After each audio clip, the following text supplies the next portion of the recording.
What's up, Legion? Welcome to episode 35. 35. We've made it 35 whole episodes of I Still Call It a Lariat, a pro wrestling podcast.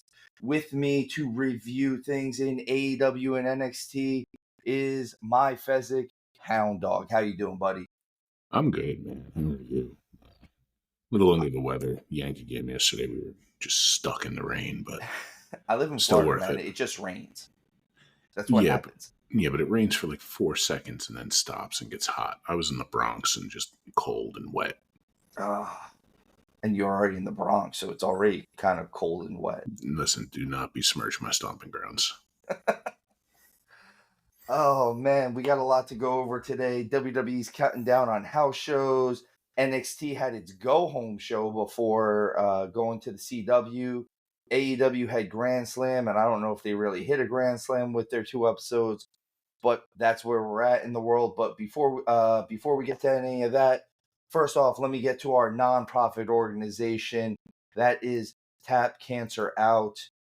They are a nonprofit organization that helps out with cancer, obviously, jiu-jitsu tournaments. They help out with Alex's Lemonade Stand, American Brain Tumor Association, Isabella Santos Foundation, Little Pink Houses of Hope, Camp Sunshine, Christopher's Haven, the Sidney Kimmel Comprehensive Cancer Center at Johns Hopkins, CureCervicalCancer.org, First Ascents, and Tom Coughlin's J Fund. The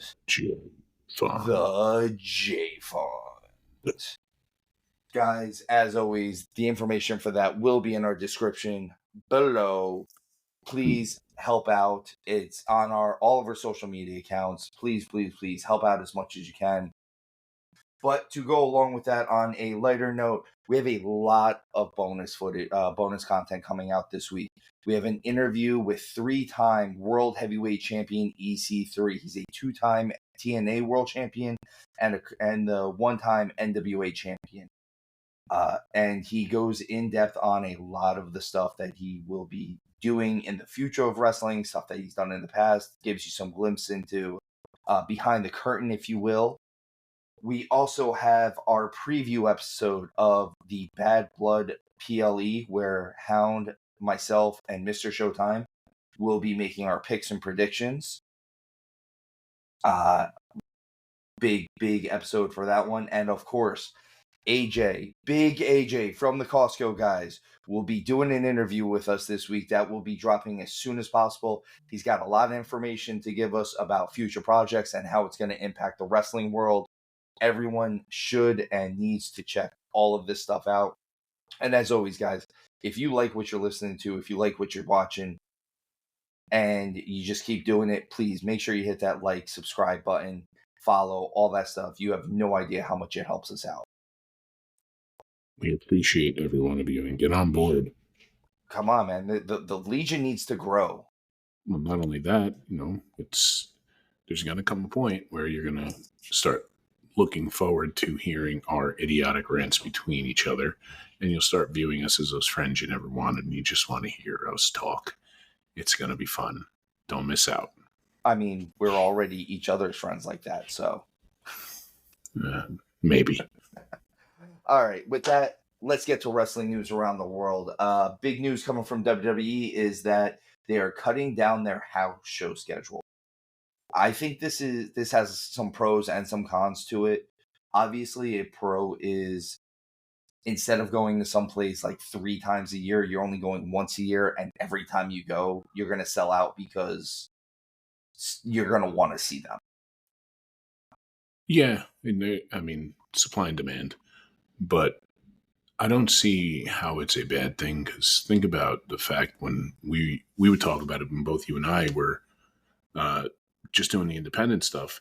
We talked to folks who became the road dogs of the independents, and we'd hear the WWE guys talking about being on the road 280 days a year, which, quick math, what is that? Basically 80% of the year, 70% of the year? It's like 75, 80% of the year, yeah. Yeah, so the fact that, and now with everything being so interconnected with the internet, you almost don't need to do that, because you could search up anything and you can catch something you haven't seen before. And you can catch it from pretty much anywhere in the world, not to mention the fact that the other big promotions, be it NJPW, MLW, pretty much anywhere globally, you can get tapped into it now too. So there's no need for folks to go and destroy themselves on house shows constantly anymore. The only thing it's going to hurt invariably is merch sales, but even that might not be because of the internet too. I don't think it's going to hurt merch sales as much as much as we even think it would. My thing is, especially the way that WWE does their recruiting now, you do get a lot more college athletes rather than independent wrestlers. So a lot of these guys, and girls, sorry, a lot of these folks, they don't get their reps that they need to get it. And that's the only thing that I see as a downside. I know Liv Morgan, of all people, said that she's a little disappointed that they don't get to do the house shows. I know for a lot of wrestlers, even you hear Undertaker talks about it, The Rock, a lot of these guys talk about how house shows in the back were the chance to try something before you brought it to the main stage. And if it maybe popped the fans there, you try it on television, and maybe it works, maybe it doesn't, but at least you got almost like a soft opening of it. Of course, that's where the people's elbow came from. It was The Rock tried it on a house show and turned into the dumbest, greatest finishing move of all time. It's just always there. But there it is. At the same point with them, I think we're going to find out that you're going to have more main roster folks spending a bunch of time at the Performance Center. I think that's where you're going to have people getting their reps in, but they're going to be controlled reps, and it's not going to be in front of an audience, and won't be some of the shows, because both you and I have wrestled on shows where there was a couple hundred, even 1,000 people in the crowd, and we've wrestled to where there was one or two people. We've seen both extremes within that bracket. For the boys sometimes. Well, yeah, pretty much. But I see where the lack of reps, if you will, it could potentially hurt. It's like when you talk about boxing, guys do need to get rounds in. You get a guy who steamrolls 35 people all in the first round, suddenly he gets in the third round and he can't hang. He doesn't have the depth.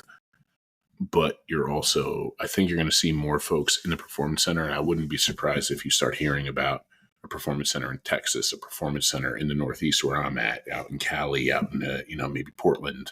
I think they're talking about opening in conjunction with, what is it, the UFC Apex. They're talking about opening up in conjunction with that, a Performance Center in Vegas. I think they've already been talking about that. I mean, it makes sense with the whole TKO thing. It'd be silly not to. And I think it's silly not to see where, Conor McGregor's not going to fight again. And if he does, he's just going to get beat up. But he would be entertaining as hell in WWE. There are guys who, as they're getting ready to age out, like Daniel Cormier, if you could get him into the pro wrestling mindset, I think he would be incredible. Granted, he's an older gentleman. He would have a short run. But at any point, it's believable that he could walk in there and beat any of them up because he can. Also true. I think the other side of that is a lot of these guys who are aging out of both of these sports, let's call them, have the option to kind of slip into a little bit of commentary or an analyst position for either side of them. Realistically, especially on the WWE side of things, how many of these guys are probably fans of UFC? We know CM Punk is. He's definitely a guy that I could see being on an analyst board. Well, he already does that with Cage Warriors too. That's what I'm saying. Is the only difference is it would be on a much bigger platform. So I could see him doing something like that, or any of these guys, any of the guys that have some type of, especially the guys that have the amateur wrestling backgrounds and stuff like that. They're the guys that can definitely probably transition into, he shoots the single, oh my God, there's the Wizard. Like, you can get a lot more of the technical terms out of them for that stuff. 100%. And it exposes them to, ultimately, if you're going to be talking about becoming analysts and doing like that, it exposes you to ESPN, which is the top of the top there. And what is there? There's ESPN, like 8 channels, the Ocho at this point. You can find your way onto something over there. And there's plenty of folks with enough personality. I think there's even more than that, because now it's like ESPN, like 19 Soledad or something like that. It's weird.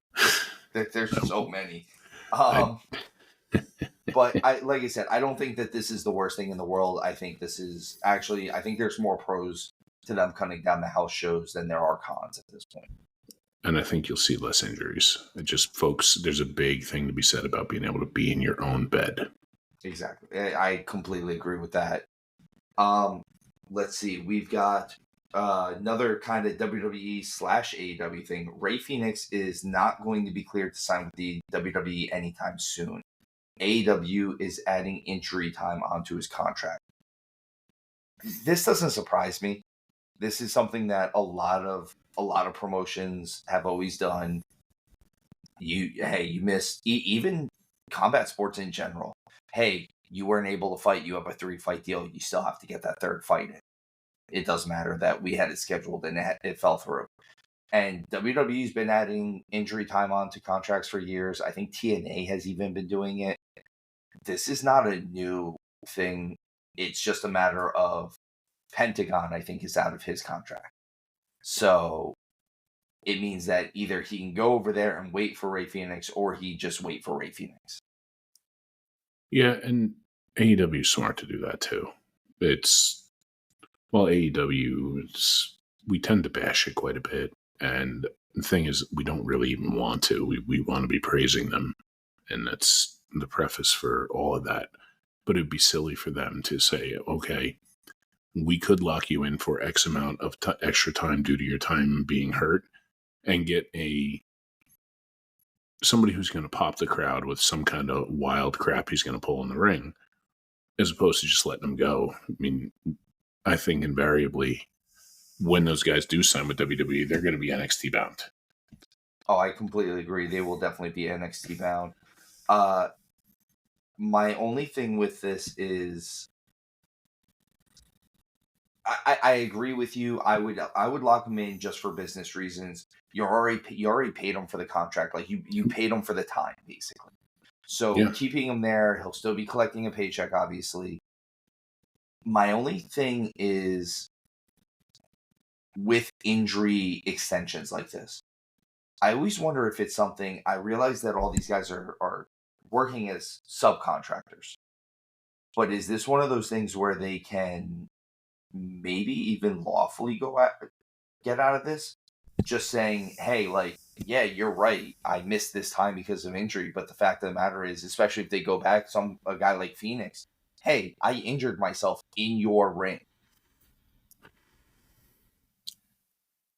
I'm not a legal expert, and I don't want to pretend to even be one. And nor am I. That's why it's one of those things, like, it's interesting to me to find out if maybe that's something, if they were really, like, obviously, if he's only adding a couple months on, which he probably is, it's one of those things where it's not that big of a deal. But if it's one of those things where, like, you were out for a year and they're adding a year onto your contract, that's a year that you're not able to go there, especially if they're not going to use them. I understand that completely. And I guess the only, air quotes, legal thing I would say about this would be, it's kind of like tough luck. It's, if he's already been paid for it, he has to fulfill his end of the contract. Then it kind of is, sucks to be you at that moment. But if they haven't paid him for it, then who knows? Maybe there's a buyout. Maybe Phoenix would have to buy himself out. I don't know. We don't know the back workings of that. We don't know the contract clauses. We didn't read a contract. We don't know what AEW legal has come up with for this. We are not lawyers by any means. Don't ask us to represent you.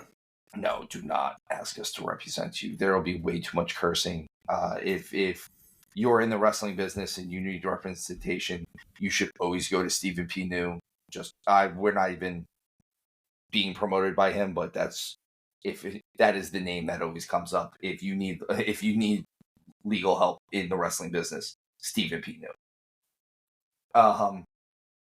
All right, more AEW news. Powerhouse Hobbs is cleared to come back after his knee surgery. He's been out for a while. I hate the fact that he had to get this knee surgery, and I felt like he was out for a little while just before this too. Powerhouse Hobbs is one of those guys that he's got it. I want to see him. I want to see him work. I want to see him wrestle. He's got that big bull mentality, but he's very athletic as well. He kind of checks all the boxes of what I want in a pro wrestler. 100%. Powerhouse Hobbs he's a specimen. I'm not quite sure how tall he is, but when he first broke in there, I know he was attached to Taz, and he could adopt an old Taz style. Like, you can definitely see the influence, but he could full on replicate old Taz and take what was kind of groundbreaking at the time and take it even further, because he's a better athlete than Taz ever was. He's bigger, he's stronger, and he's charismatic. Like, you want to see him. Not that Taz isn't all those things. Taz, unfortunately, was like 5'7"? That was his own. Yeah, 5'8", something like that. I think Hobbs is a solid 6'1", 6'2" at least. He's a mountain of muscle. He's entertaining, and he's got a lot of upsides. Needs a little bit of promo work, but I think most folks over at AEW need a little bit of promo work. That's why you have like a Don Callis type help you get your footing under you for that. And I mean, that kind of promo work sometimes is just a matter of I know we talk about reps all the time, but getting the reps in, doing the promos. He's listed at 6'1" as his build height, and he's billed at 270. I think he's a little trimmer than that now, but even still, 6'1", 250, 260, and he's built the way he is. That's just his look at star power. He's built exactly like Big E. He's actually a more shredded Big E if you really looked at him. And he's taller. Is he? Big E is only like 5'10". That's his big. It's been one of his biggest downfalls for me. I can see that, actually. Again, the aesthetic. He's so big, but then you stand him next to a dude like Bobby Lashley, who's like 6'3" or 6'4", and he looks tiny. Yeah. Although everyone looks tiny next to Bobby Lashley. This is very true. Bobby Lashley, it looks like he ate himself of muscle. Except for maybe Powerhouse Hobbs, which if they're going to maybe do this new version of the Hurt Business, the Hurt Syndicate, if you will, Powerhouse Hobbs is a great candidate for that. And you said, maybe having a mouthpiece. MVP is a great mouthpiece for him. 100%. And I think AEW would be foolish not to do that. It could only add positively to Hobbs, because invariably that would head to where you would eventually have to have the Lashley Hobbs thing. And if done right, you've kind of got the one big guy who's now trained the other big guy, and then almost like a torch passing thing at that point, because Lashley's not getting any younger. I think he's in his 50s, if I'm not wrong. He's close. He's at least in his late 40s. Yeah, if he's not 50, he's close. And he's still incredible. He's another one, though, not very strong on the mic. MVP can carry almost anybody on the mic. And as far as your promo skills go, you have MVP to help you out with at that point as a young worker, because he is a younger dude. And on the ring side of things, if you get the entirety of the Hurt Business together, you now have Bobby Lashley and Shelton Benjamin to help you with your in-ring work. That's invaluable. Like, you can't put a price tag on what he would gain from riding up and down the road with those guys. Yeah, that's one of those intangibles, if you will, there. Shelton Benjamin, if anybody who's listening, if you want to be blown away, go back and watch the old Shelton Benjamin Shawn Michaels match. You will be floored, because a lot of people didn't realize just how incredible he was until that match. And Lashley can show Hobbs how to properly big man. I completely agree with that. I'm actually a big fan of Shelton Benjamin's old stuff when he was tag teaming with Charlie Haas. If you get some of the old stuff of him and Haas as the world's greatest tag team, man, like, you want to talk about two athletes that are just the athlete is athleting, so to speak. Those two. Yeah, and then another word that I don't like to use often, but is so apropos for those two: studs. They're studs. They are absolute studs. Oh man. Another AEW wrestler, Toni Storm, wrestles her first match in Stardom since 2018. A lot of this was the ending of this added a bit to the Tony, Mina Shirakawa, Mariah May story. They did a whole little kind of promo afterwards where Tony acted like she had never heard of Mariah May, I love that. which just adds to her being, crazy because she's I supposed to love be that. crazy. I like the fact that they're doing this. I think a lot of this is leading towards they're supposed to do, what is it, Grand Slam Australia in February, I think it is. And that's going to be, I believe that's going to be a stadium show as well. And that would be a good place to kind of revisit Mariah and Tony. Enough time will have passed at that point, and I don't think the strap should go back to Tony. I like what they're doing with Mariah quite a bit, but I adore Toni Storm's character work. I adore it. She reinvented herself, and I think we've seen people do the crazy thing before, and entertaining to a point. Toni kind of broke the mold and rewrote what to do with it, and it's fantastic. She's so good. Yeah, it's incredible. Well, and her in-ring work has been just great. Like, there's a lot. If for those of you who have not gone back or have not listened to any of the shows where we review some of the AEW pay-per-views, quite often Toni Storm's title defenses are me and Showtime's favorite matches on the show. That's how good they are.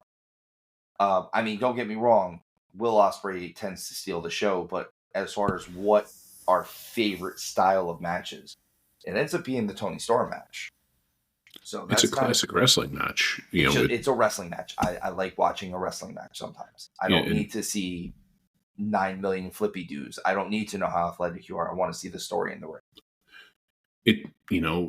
You talking about that right there, and it's I know we're in 2024 and you're not supposed to necessarily make comparisons between men and women, but who Toni Storm is kind of reminding me of right now with everything she's doing?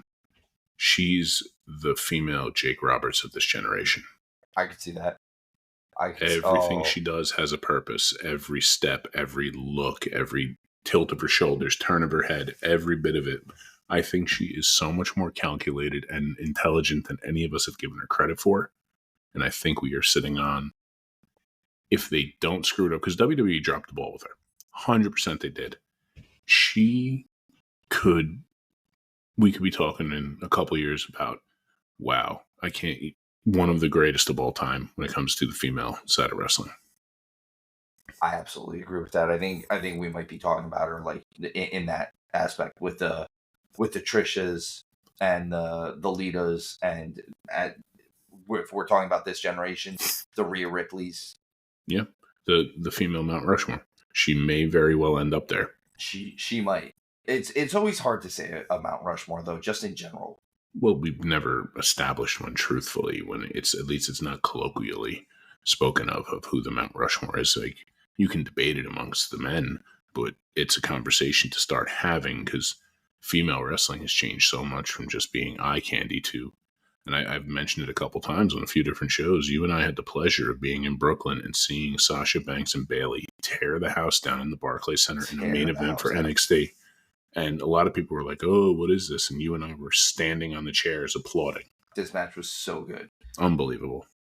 So we move from what Hound has referred to as possibly the current generation's Jake the Snake Roberts to what will be most likely known as this generation's Roddy Piper. And that's MJF is to be in Happy Gilmore 2. All right. So this is where I'm going to get a little bit of a rant in. Obviously, Showtime kind of predicted this one. He said this was why they were writing him off, was to go do a movie. I don't even mind that they advertise him being in this movie. I have an issue with them advertising him being in this movie so soon after taking that pile driver spot and him having to be off. I get it. We're in a new generation. But the reason why kayfabe doesn't work is because people don't abide by it. if they had waited, I don't know, a little bit of time, another month, to openly put that he's going to be in Happy Gilmore too, yeah, okay. It might have been enough time where you forget that he just got pile driven off the second turnbuckle. It's been like 2 weeks.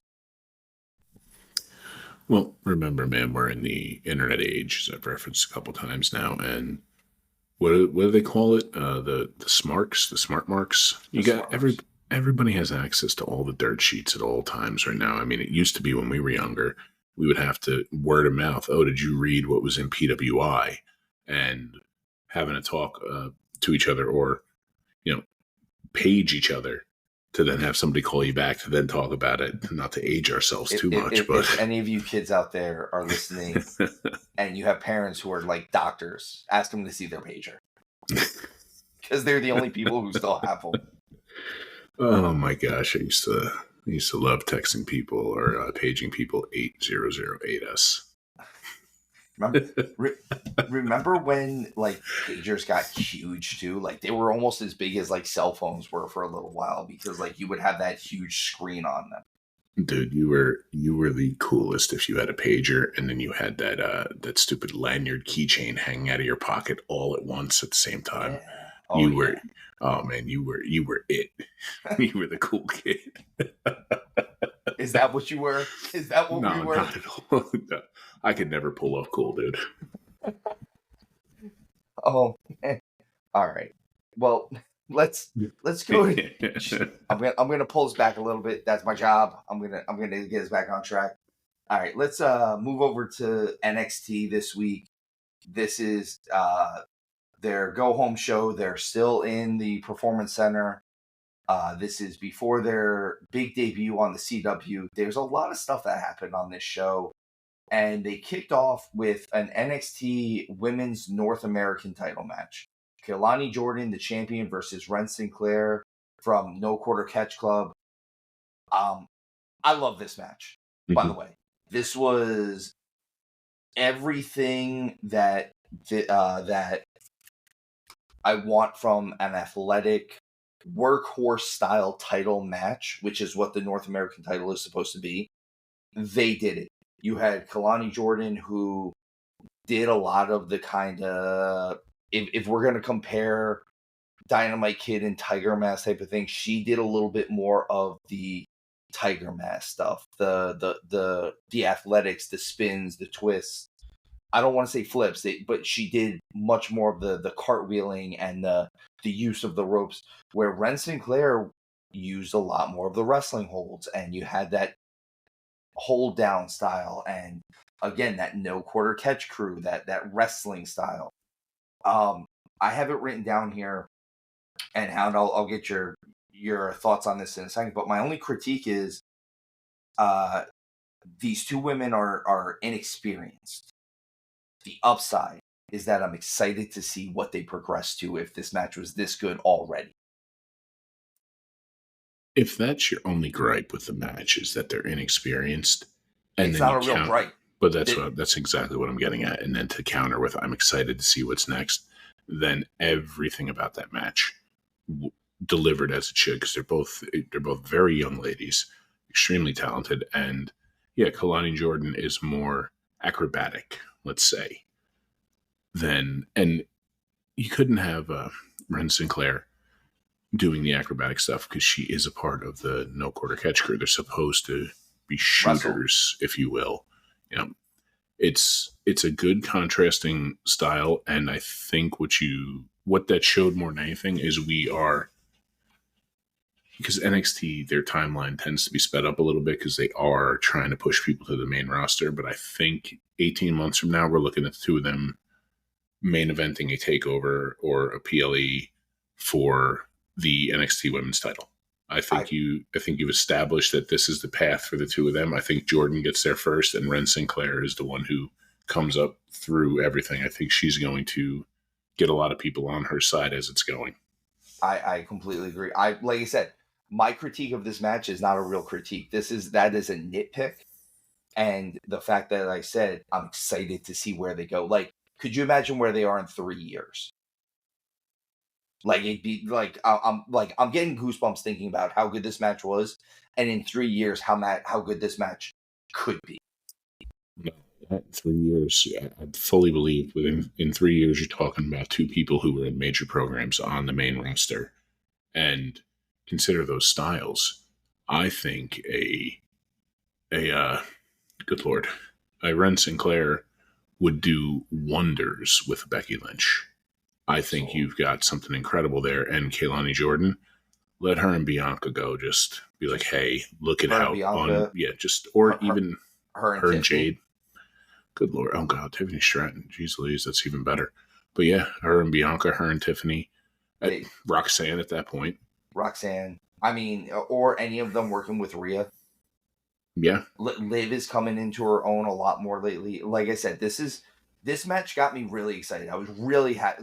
I know we're harping on this, but like, yes, thank God. Like we got something really great to talk about this week. Well, that's what we've been asking for too. I mean, everything we've been saying, we want more wrestling.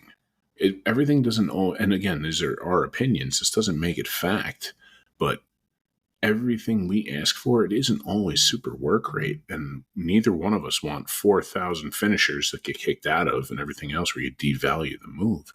It was just two incredible athletes out there performing, and they've got some chemistry, that was the most important thing, the most important takeaway from it. You have two people who can work together. You can have two of the most incredible people on the planet, and they're just oil and water in the ring. Those two, they're oil and vinegar. They're going to go well together. I completely agree. And like I said, I can't wait to see where they go from this. Up next, we get the start of viewing the NXT press conference. This would progress throughout the night. At the moment, it was kind of just a promo for Ethan Page. Again, this didn't seem like a very real... That was my only issue with this, is this press conference didn't seem very real. The look of it was fake. The fact that you couldn't really see the press, if you will, asking questions felt fake. So don't get me wrong, Ethan Page cut a good promo. He answered the questions the way he should have, but it just seemed very, very fabricated.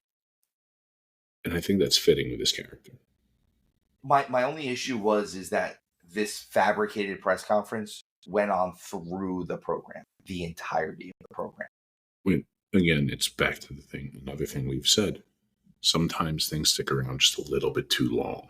Sometimes. And this was one that stuck around too long. You know, the fake fabricated portion of it fits his character perfectly. It fits the arc perfectly. But at some point, it's okay. We get it. You can move on now.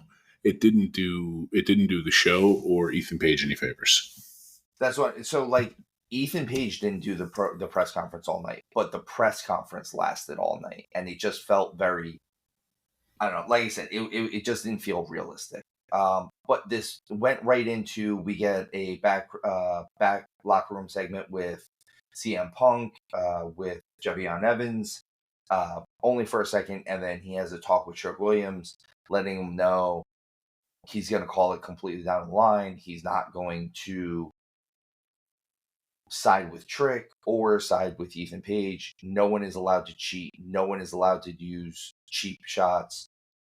And if Trick Williams is the better man that day, he'll raise the title and he'll wrap it around his waist. And if Ethan Page is the better man, then he's going to do it for him.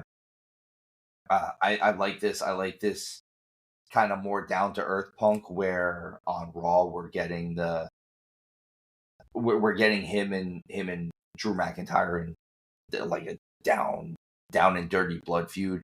This is much more, hey, I've been where you guys are, and I'm telling you, this is how you present yourself. I think, obviously, with him being in Chicago, it's silly not to include Punk. You know, because, I mean, rumor has it he might be from Chicago. I heard something about it. But Chicago adjacent. Yes. The real takeaway from me from this, and and I hope the guys in the back guys and gals in the back are picking up on this too. I believe Punk is arguably the greatest of all time on the mic. You can argue that he is, you can argue that he isn't, but he's in the conversation. He's damn good on the mic. He's showing multiple sides of the character and how two things can exist at the same time from the same person.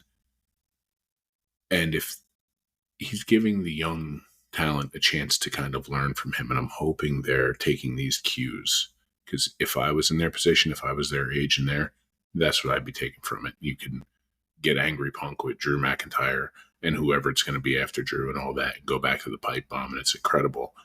But the fact that you've now shown that this is somebody with the only thing he's invested in is the fact that this is the future. He's not invested in any one individual. He's invested in the whole. So it's learning how to, as you start to head towards the twilight of your career, become the mentor for those coming in.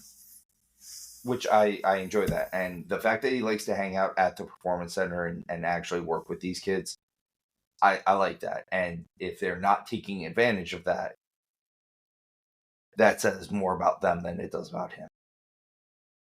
I've never hidden the fact I've never been the biggest Punk fan. But in fact, oftentimes I've remarked that he just kind of gets on my nerves. But he's changed quite a bit. He is a different person. And it's wonderful to see. And now, I look forward to him. For years I didn't. And granted, for years I didn't get him. But for a long time I was like, it's just not my thing. And that's okay. Not everybody's cup of tea. But now I like what he's doing. He's 100% when he's ready to stop his in-ring stuff. He's going to be the next Shawn Michaels in NXT. I think it's a foregone conclusion. He's got a big post-wrestling career as something backstage, an agent, a commentator. He'll be an agent and a trainer no matter what, and probably a commentator at the same time. Oh, I don't know how to help you with that either. Sorry. Sorry, that was my Alexa. I don't know why they were answering. House is haunted. Okay, next we get A-Town Down Under hosting the Grayson Waller Effect with the tag champs Axiom and Nathan Frazier. Apparently they're being called Fraxium. I did not know this. I don't know if I care for it. But I did like the back and forth with this, and I liked that they brought up why is it called just the Grayson Waller Effect and not the Grayson Waller and Austin Theory Effect. Kind of trying to drive that wedge through them a little bit more. It leads to Grayson Waller and Austin Theory kind of jumping them, and Waller starts with a punch to kind of get the questions away from him. I like that this is leading to a tag title match next week in Chicago between the four of these guys. It gives Axiom and Nathan Frazier a chance to really show that they can hang with main roster superstars, even though they have beaten the OC, the Good Brothers, whatever you want to call them. I usually refer to them as the Good Brothers, but they have put them down so they can hang with. I just don't know how I feel about them being, although a lot of times this does work, a thrown together tag team. They're kind of a thrown together tag team that's just happened to have lasted for however long they have. Well, I see where you're going with that. And I'm not super invested in Fraxium, if you will. It's, good Lord, I hate that I know that now. But the thing that I'm getting from all this, and I understand why Waller and Theory need to be the two, because you have folks who they are doing well on the main roster. They don't put on bad matches. They're entertaining to a point, but can we just pull the damn trigger? Can we pull the Band-Aid off on Grayson Waller and Austin Theory at this point, please? I completely agree. Also, I'm not sold on Grayson Waller. I don't know what it is about him. I just don't see it. He's not everything about him is not my cup of tea. Like, he's like, I get that he's supposed to be a swarmy heel and he's kind of that guy, but he definitely strikes me more as your uncle while you were growing up that's kind of just in decent enough shape. Yeah, I see what you're saying with that. The whole basketball shorts coming out to the ring. He's not shredded. He's not skinny fat. I feel like his gear does him no favors. It doesn't help him in the slightest. And I get that he was trying to look for something that was like a little different than what everyone else was wearing, but those things look stupid. Honestly, what's hurting him is he's being too Australian. That's really what it is. He's just too Australian for his own good. Listen, Crocodile. Yeah, pretty much. Like, at this point, it's like, all right, I get you. Dingo ate your baby. I've never heard anyone put it that way, and now that is the only way I will put it. God, I hope I get to talk to him someday so I can be like, listen, I get it, but you're too Australian. Yeah, it's like, cut it out, mate. We follow that. Jesus Christ. Oh my God. We follow that up with a couple backstage segments. We have Hank and Tank, which I do like Hank and Tank. I really like Tank. He's a really good guy outside of wrestling. And I like that he's getting a little bit of a push. And Ashante the Adonis in the women's locker room with the rose, teasing who he's going to give the rose to, and showing a little bit of jealousy with which will foreshadow a match later. We then get Hank and Tank versus the Good Brothers. Hank and Tank go over clean again. This very much starts making DOC start looking like stepping stones, though. I mean, which maybe they are. Maybe they're the gatekeepers of what are now NXT. Don't get me wrong. I'm sure they both enjoy the fact that they don't have to travel all over the country right now. But at the same time, you're what, like 3-time IWGP Tag Team Champions? You're 2-time WWE Tag Team Champions? You held the TNA Tag Team titles? Maybe stop just using these guys as gatekeepers for a little bit. Or if they're going to be gatekeepers, give them the belts and let that be the gate that they're keeping. Like, your next big tag team that you really want to promote in NXT, they have to go over on the Good Brothers for real for the titles. Well, I mean, they've been kind of gatekeepers for a long, long time, even before they've been down to NXT pretty much exclusively. I can't think back in the last 2 years a time when I saw them on screen where they weren't putting somebody over, unless it was, them as part of the run-in. Like, or I can't remember them going over, or at least going over clean, or going over in a spot that made sense. They've been boosting talent. And, again, they're getting old. They're getting long in the tooth too, the two of them. So there's nothing wrong with that. But if you're going to use them for this, I agree with you on put the titles on them. But you need to put it on them, and you need to have them hold it for a year while you truly build up that division. Build up another tag team. Yeah. I heard another theory about what they could do with this, and I do agree with it, but it seems like that's not going to be the route that it goes, so I don't even want to bring the theory in, but it was basically a way to bring in the Motor City Machine Guns. Is it confirmed they're coming? As far as I know, I think they're actually fully signed with WWE. They're just waiting to debut them in some way, shape, or form. Yeah, because I tried looking for that, and I was kind of getting mixed answers on, I figured it wasn't so much an if, but a when, but it was one of those where there wasn't enough dispelling of the if. If they're doing that, I think that's dumb. I think the way you do that then is you'd have to have the Motor City Machine Guns come in and make their way to them. Not just, okay, here they are, and now the Motor City Machine Guns look incredible because you walked in and beat up, the OC, the Bullet Club, the Good Brothers, whatever you want to call them. I agree with that. The theory was a little different than that. It was to have a TNA tag team win the NXT tag team titles and like really hold it for a little while, like a couple months, and be like, well, we cleared out the division. What else is there? And have the Machine Guns come in and be like, well, we're actually here as WWE guys now. Like we've got so much history with TNA, but we're gonna come in and be the WWE guys and take the titles back to NXT off of whatever TNA tag team they put it on. And not even have them be heels, just be like, not even have the TNA team be heels so much, but be like, hey, we are TNA representatives and we're proving that at least our tag team division is the best in the world. I see where you're going with that. I don't think the theory really holds water. I don't know if it would work, especially not the way it's going now. But like I said, it was an interesting enough one for me to kind of hear it. Like I was like, oh, all right, I don't mind. I didn't mind it. I think that was the thing. Is there's a lot of things that people throw out theories, and I'm like, that's I don't even know why I'm listening to you right now. That one actually, it had some good booking ideas to it.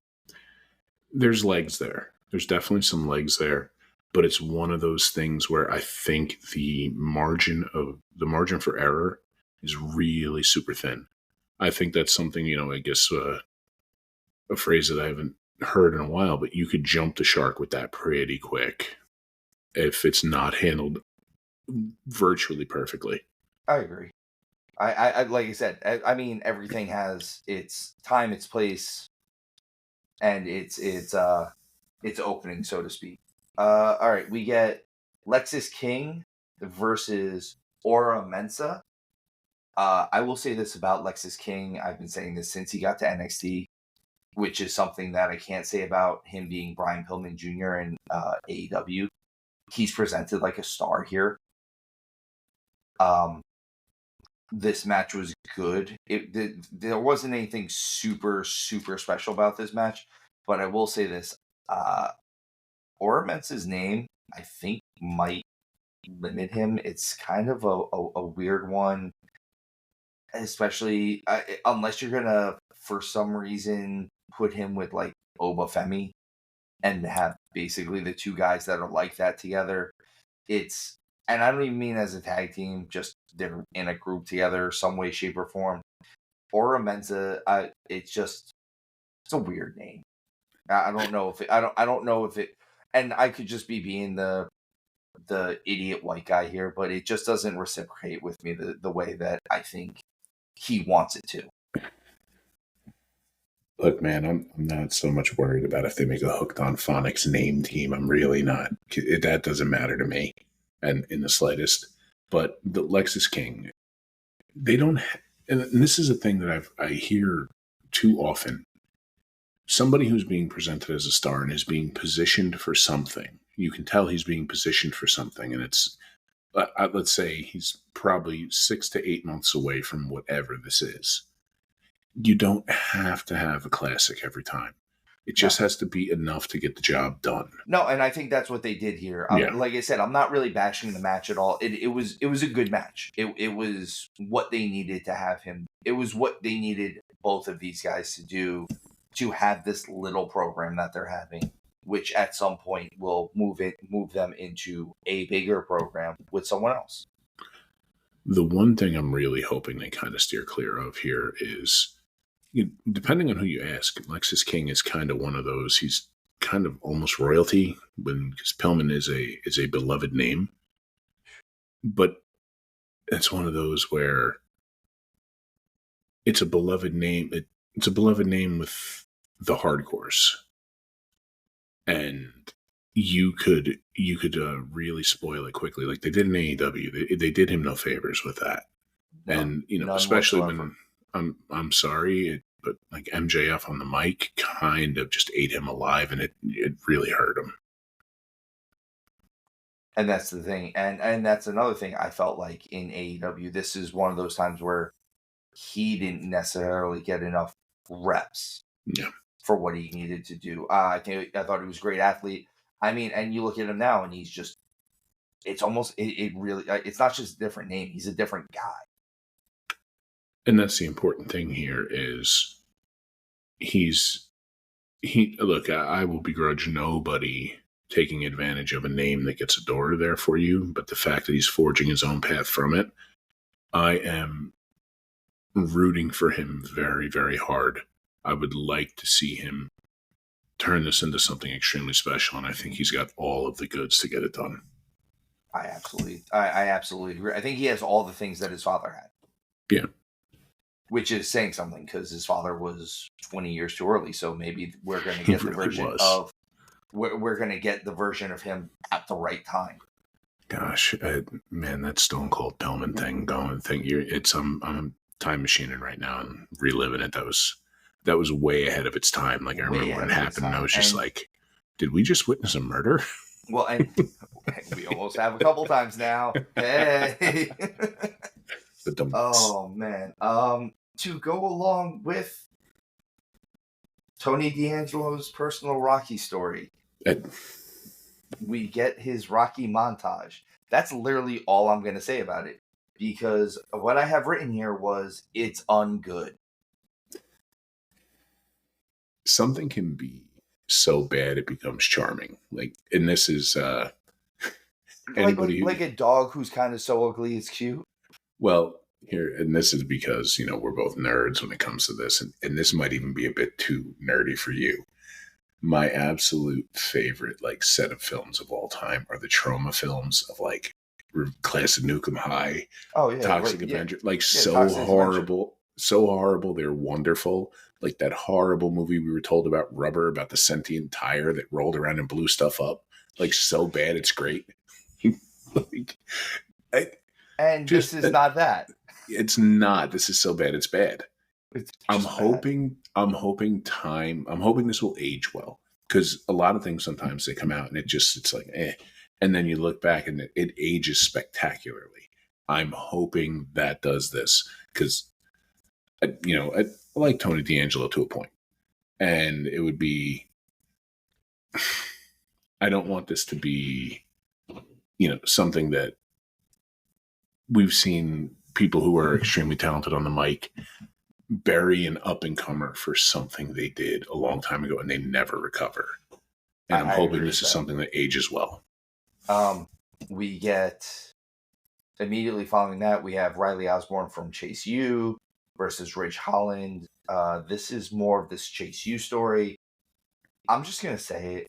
I know we said it last week. I'm tired of Chase U, and I'm actually tired of Thea Hale at this point.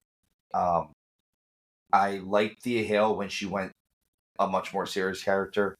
I thought it was a nice change. It was something different.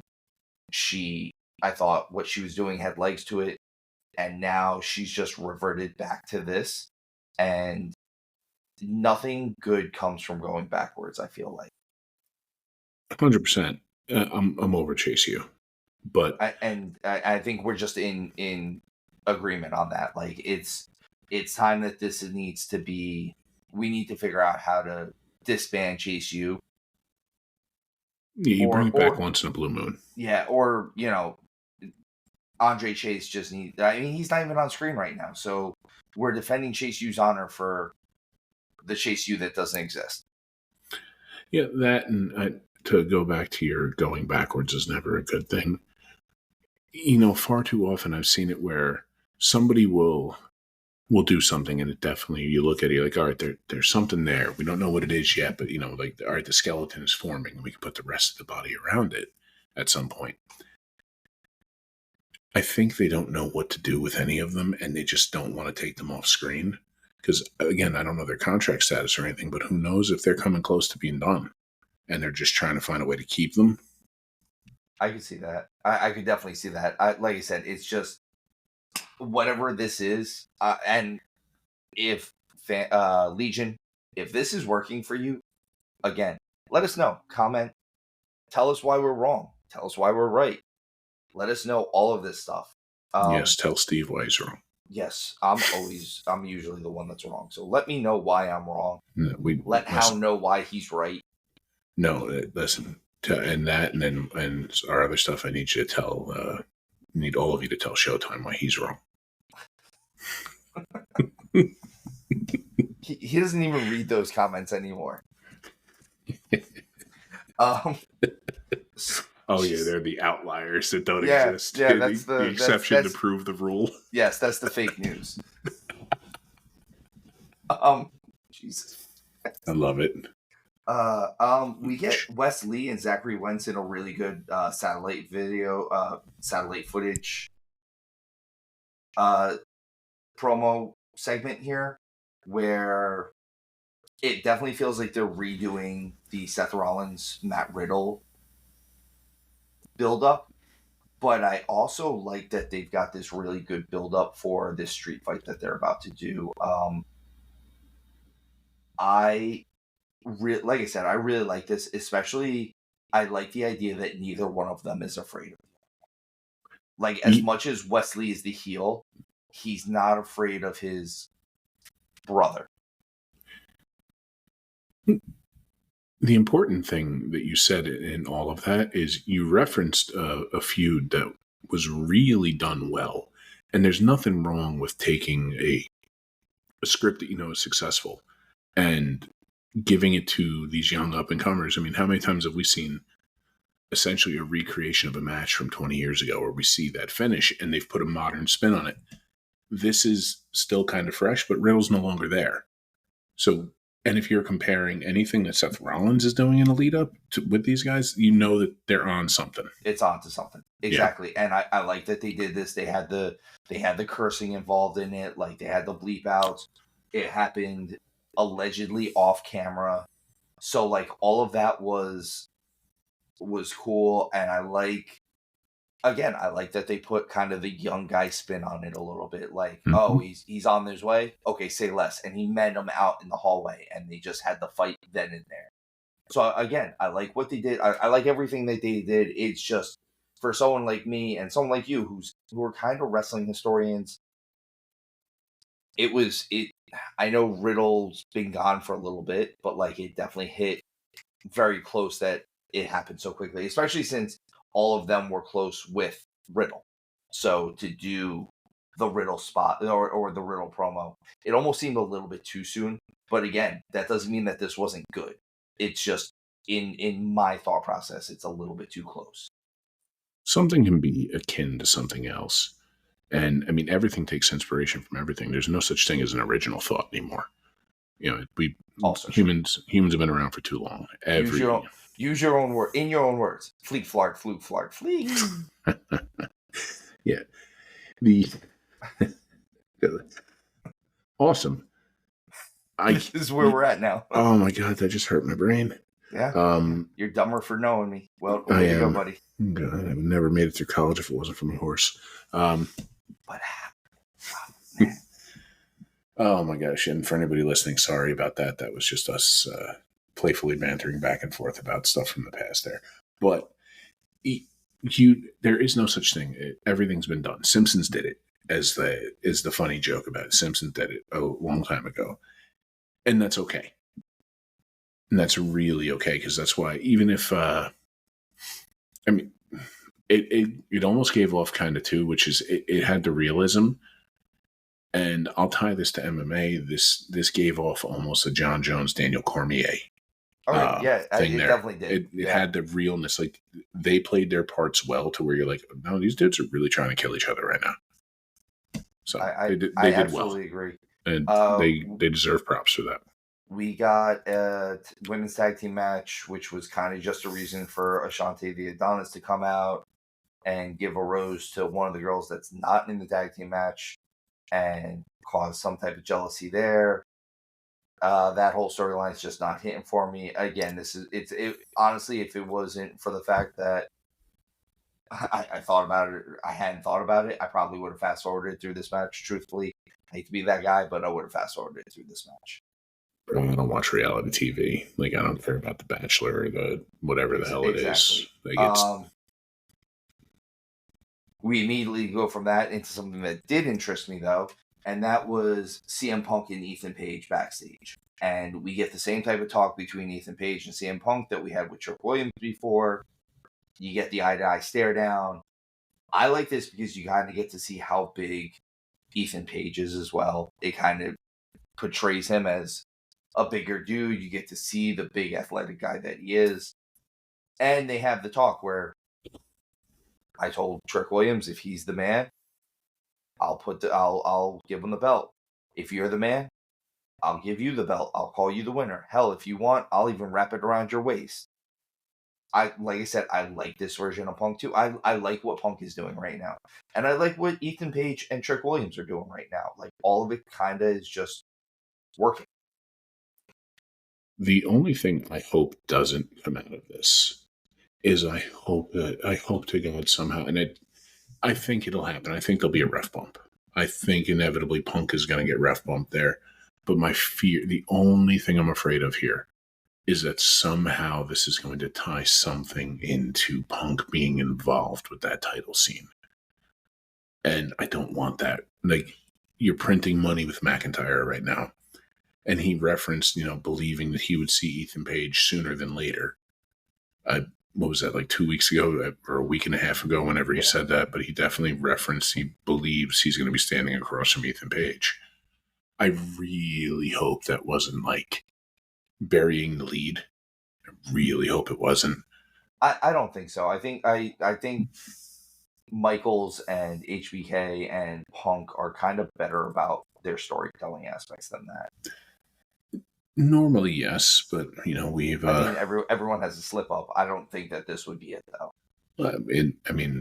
There's times when things look really good on paper, and who knows if the way it's written looks really good on paper, kind of thing. That's why I'm saying, and I'm hoping it doesn't come to pass, but I put it out there because it is also well within the realm of possibility that this happens. I don't want there to be a ref bump thing. I don't want there to be because I do believe Ethan Page is going to and needs to keep that title, but the last thing we need is a reluctant 3 count from Punk. That's I just don't want that visual is really what it is. I agree. I don't want that.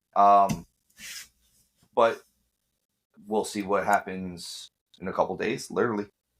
And we go from there, and we've got Evans and Cedric Alexander versus A-Town Down Under. I'm not going to lie.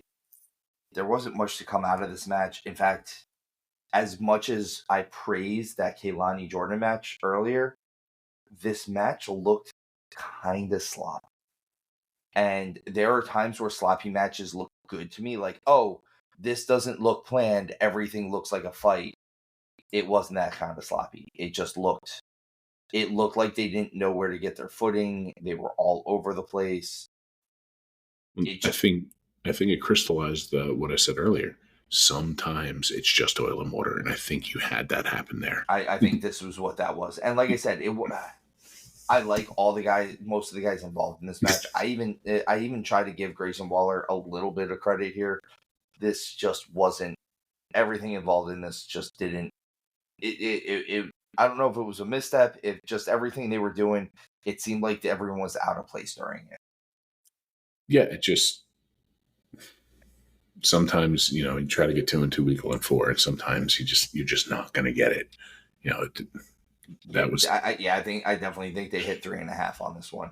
Yeah. It wasn't bad. It's just, it's one of those where I know all 4. I think it should have been better.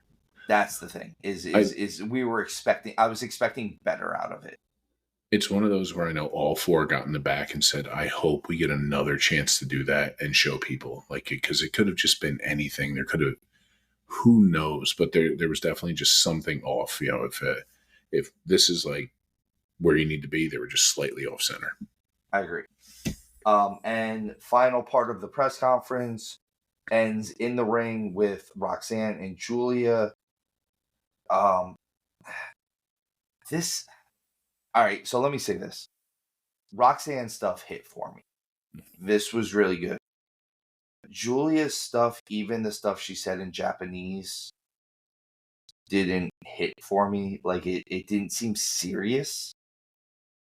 And then wait, let me just also say, having Funaki as a translator, love it. Secondly, what they translated it out to saying, I didn't like either. I don't like the idea of these 2 girls that are supposed to be fighting, these 2 women, if you will. Women, I will say it. Sorry.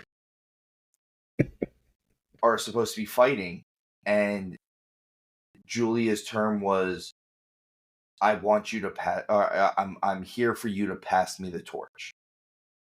I get that it could be a rough translation, whatever it was, but truthfully, if you're gonna say it, Hound, if you have the title and I want the title from you, I don't want you to pass me the torch. I'm taking the torch from you.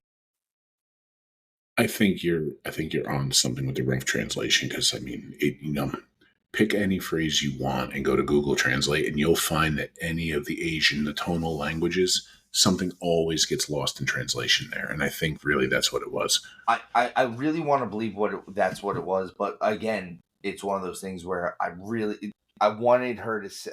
I would have even liked her to say this in broken English if she had stopped everything and said, "I'm going to take the torch from you." I think it would have given a little bit more impact. And then a lot of it, like this entire thing, was just to kind of debut Stephanie Vicker on the Tron.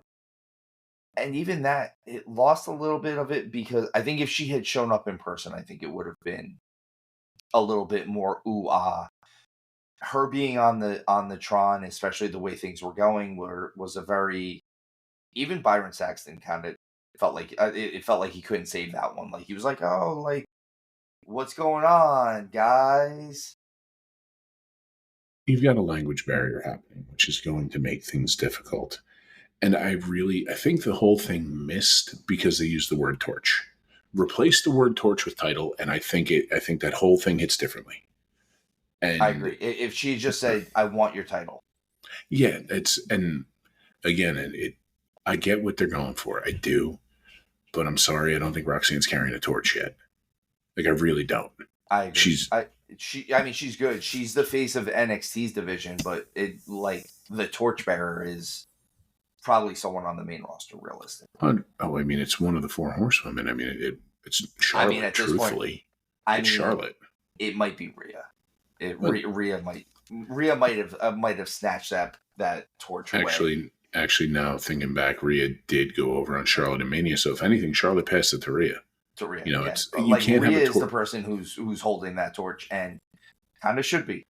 Well, that you can't have a torch for the women's division in WWE and then NXT. When NXT, in a perfect world, somebody comes in there and does not have more than 24 months before they're moved up.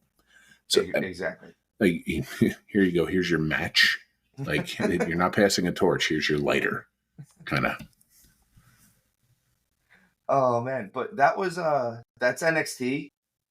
Again, I thought it was a good go home show overall. And let's move on to the AEW with their Grand Slam, Dynamite Grand Slam, and Collision Grand Slam. First things up, we get Dynamite. Dynamite opens the show. We get Nigel McGuinness coming out. He comes out to Oasis with the effing in the bushes. That's the name of the song. I don't want to say it. I think so. That's the name of the song. I don't even know really what that means. I don't know if they're just in the bushes or if he's talking about different bush. I don't know.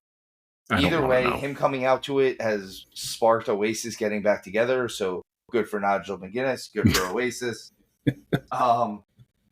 And calls out Danielson. Tells the ref that he's not going to wait. He wants to, if he's not going to show up, he demands that he's going to count him out.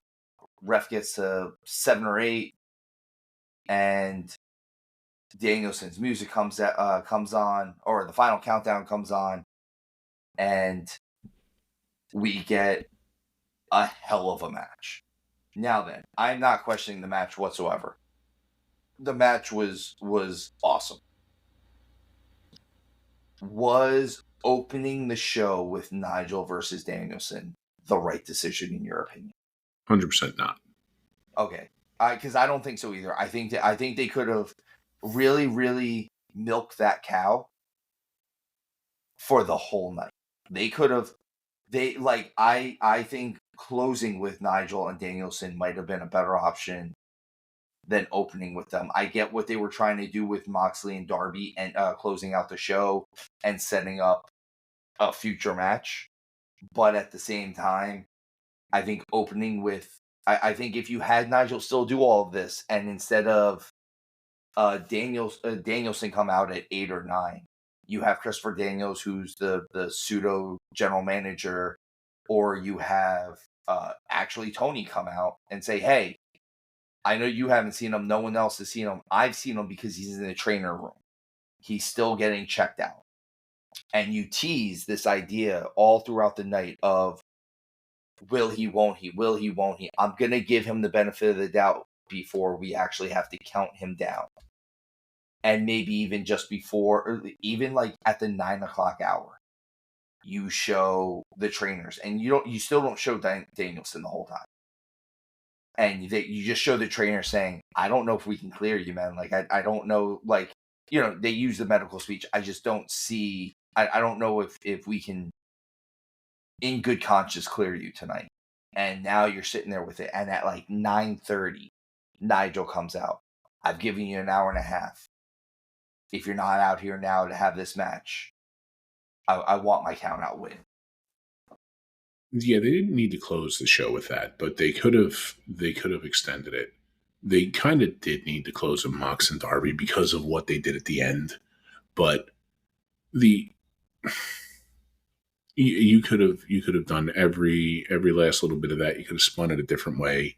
I think, or at least you could have done it during the first hour of the show. Like, I'm gonna give them at least until 9 o'clock until we really, like, we need to give him a full once over before we clear him. Yeah, and even if you didn't reference that, even if it was like, I have it on good authority, he'll be here, and you leave it at that, where it's like still open ended, you could have ended the first hour and started the second hour with that segment, closing it, so you could still have had to finish the show the way they had written to finish it. But you did not need to have that as your opening match. No, and here's the thing. Once again, I want to say this match was awesome. I'm not questioning the match whatsoever. They did a great job.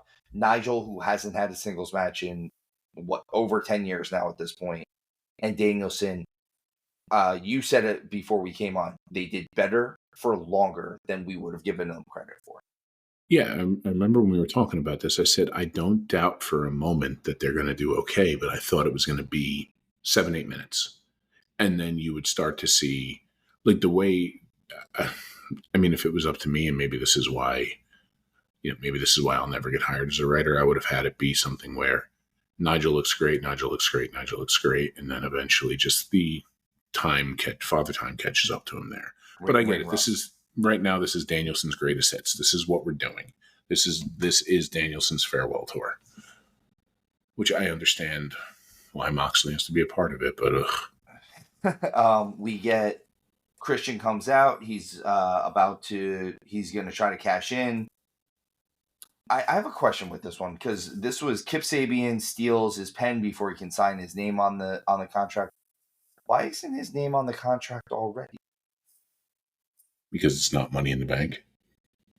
But whatever. It's better now. With that said, they go back there. You see Claudio and Pac backstage. Christian runs away from them still, which it doesn't make sense that they would have been there to help Bryan Danielson at all either. Again, maybe I'm nitpicking. Again, match was amazing. I'm happy enough with that. I'm going to take my wins where I can get them at this point. 100%. We follow that up with Hook and Roderick Strong for the FTW title.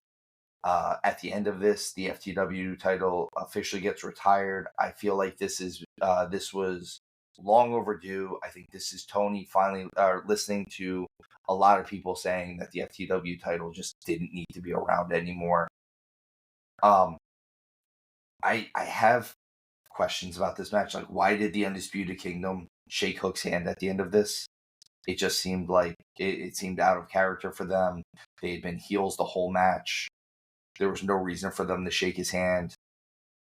It could very well just have to do with the ceremonial goodbye of a title that never existed. It could have everything to do with that. It doesn't add up, but I'm just one of those. I'm not going to think too much about it. I've said another time, because video games. Yeah. Doesn't make sense, just is. So I know you and I are not necessarily the biggest Hook fans. I during this match, Hook looked kind of bad. He didn't look great. And my point of this is, if you can't have a good match with Roderick Strong, I don't know who you're going to have a good match with. It looks sloppy. A lot of this again. It looks sloppy a lot, and it was stuff that shouldn't have been sloppy. It was rushed, and this was once again one of those moments where maybe he doesn't have enough reps in. There's definitely some of that. And it's a lot of it too is look how Hook was presented for so long. For him to be in a competitive match with anyone with the way they booked him, first of all, it made no sense that the dude is 170 pounds, is the monster. Like, it would be different if he was, the submission wizard out of nowhere, like we suggested before, where you could be catching him in a beatdown doing this thing, this, that, and the third, and you go for a vertical suplex, and somehow he squirms and lands in a rear naked, lands in a sleeper, takes your shoulder, however. Drop down toe hold directly into a knee bar where then like the fast taps, like the boom, like it would be in a fight kind of deal.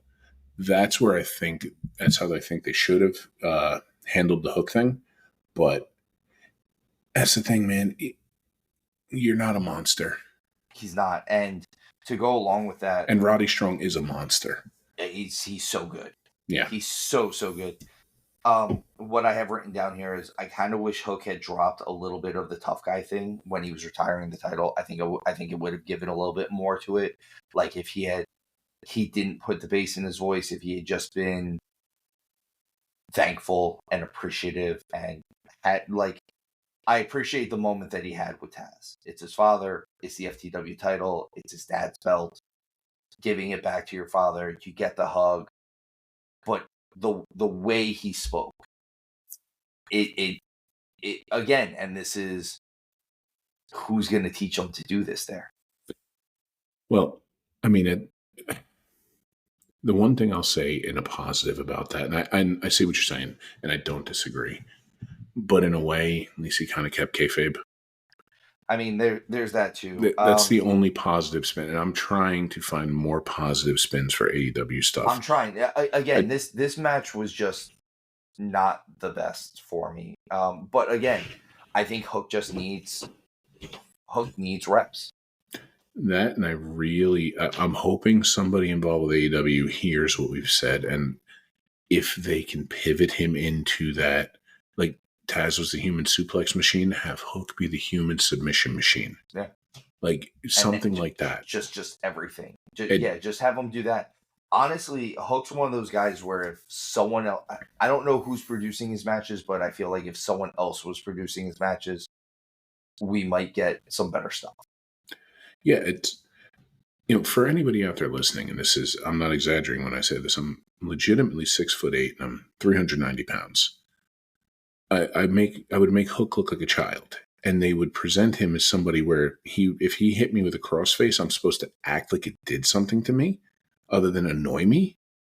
And they've done too much of that. That's the problem. But if someone your size, what if you fall on him? And he's had guys, and he's wrestled guys your size. Yeah. And he's thrown them, and I don't buy it. I can get away with you even being like, wow, what an incredible specimen. I mean, hell, different show, but think about Ricochet, what he basically had T-Bone Tazplexed, golly, was it Ivar? Yeah. And I get that. That's cool. But it can't be all the time.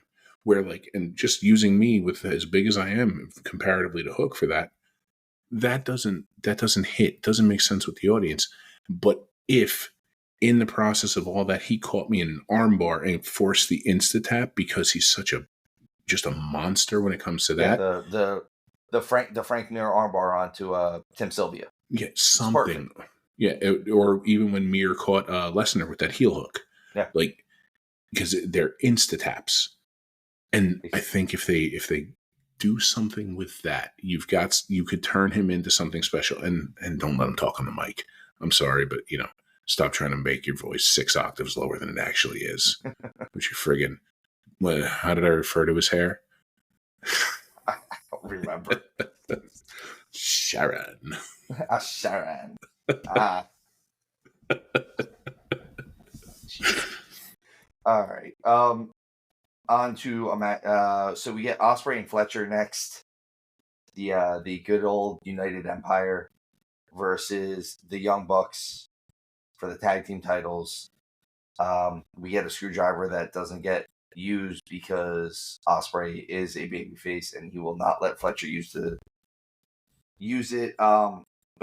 The only thing that I really have written here is it happened throughout the show, and I don't know if it was just my feed or what it was as far as watching it. The sound kept kind of getting messed up throughout the show. Just kept getting messed up. Like it was weird how it was doing it. It was a really bad sound feed, and they had a lot of technical difficulties with stuff between the two shows. Well, it was an outdoor show at Arthur Ashe Stadium, and we've had some weather rolling through here recently. I think that played a factor in it too, because I could see that. It's only 90 minutes north of my house right now where they were, and I can tell you we've had weather rolling through here for a little bit. My only other question with AEW is they do a lot of like they shoot the ceiling. I don't understand it. It's weird. Listen. I'm going to leave that one be. We're going to get back to the match though. Ospreay versus Fletcher, or Ospreay and Fletcher versus the Young Bucks. How do you think this leaves it where we're going to see Ospreay maybe versus Fletcher, or do we get Ospreay versus Takeshita again? Or I don't see them going back after the Young Bucks for the title after all this. No, they need to not be going after the Young Bucks for the title, because you've got this secondary storyline playing out right now and it's like what's going on with the Don Callis family bubbling below the surface. And I think they're heading towards, like we had said, is this going to be a thing where, we're family, and you, myself, and Showtime, we all talked about it for a while, and I think we had a good idea going there, but I really do think this is coming down to the Don Callis family is going to excommunicate Ospreay, if you will, for lack of a better word. And I think you need to do Ospreay Fletcher and pull the Band-Aid off this story. Let's push it to where it's going next, because ultimately it's going to Ricochet. So let's get this whole Don Callis family thing done, unless somehow you're bringing Ricochet into the Don Callis family. Which might be the best thing for him at this point. Don't let him talk. Don't let him talk. Ever. Ever. All around the match wasn't bad. It was, it was very athletic. It was a Young Bucks match. Yeah. It was a Young Bucks match.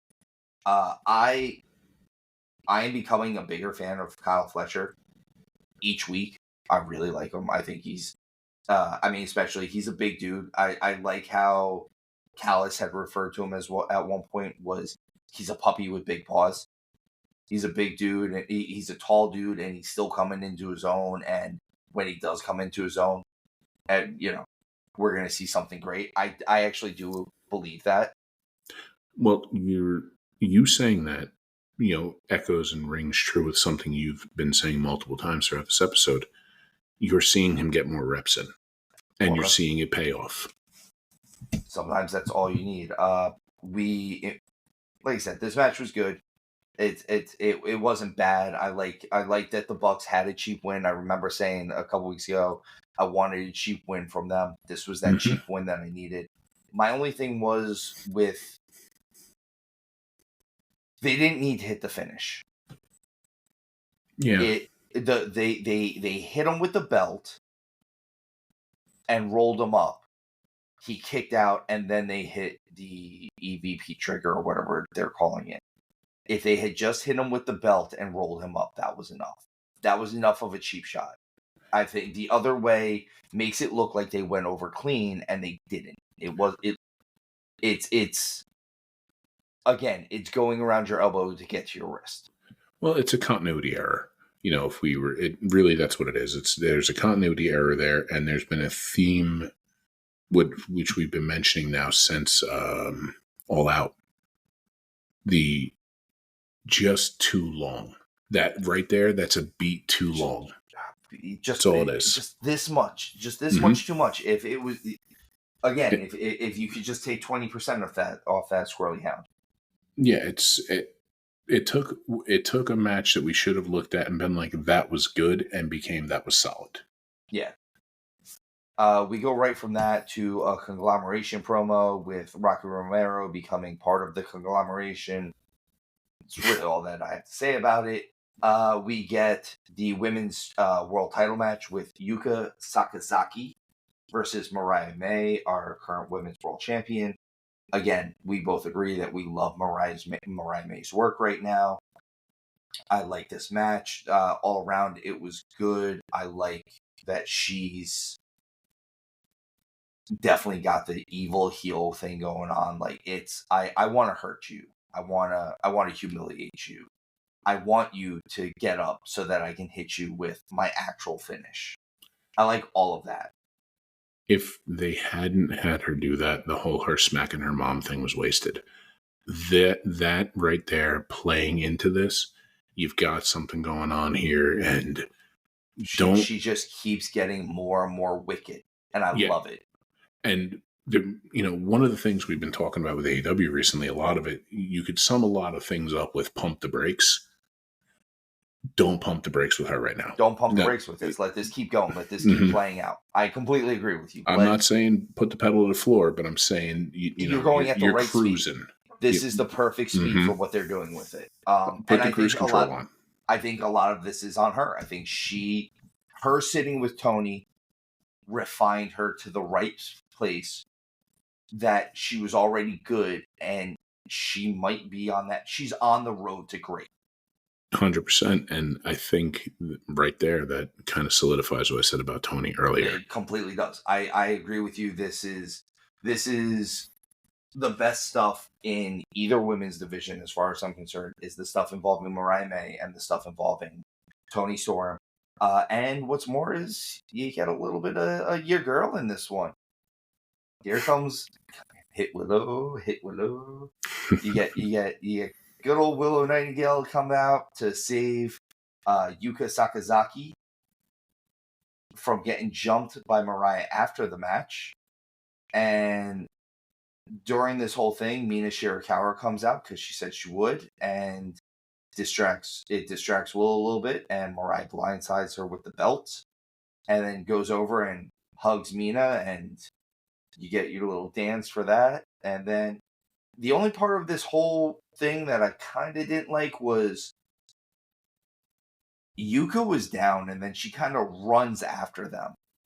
And first of all, she's by herself. Willow, who is the bigger girl out of all of them, the biggest one out of all of them, and the one that would be portrayed as the toughest one out of all of them, is down. She got hit with the belt.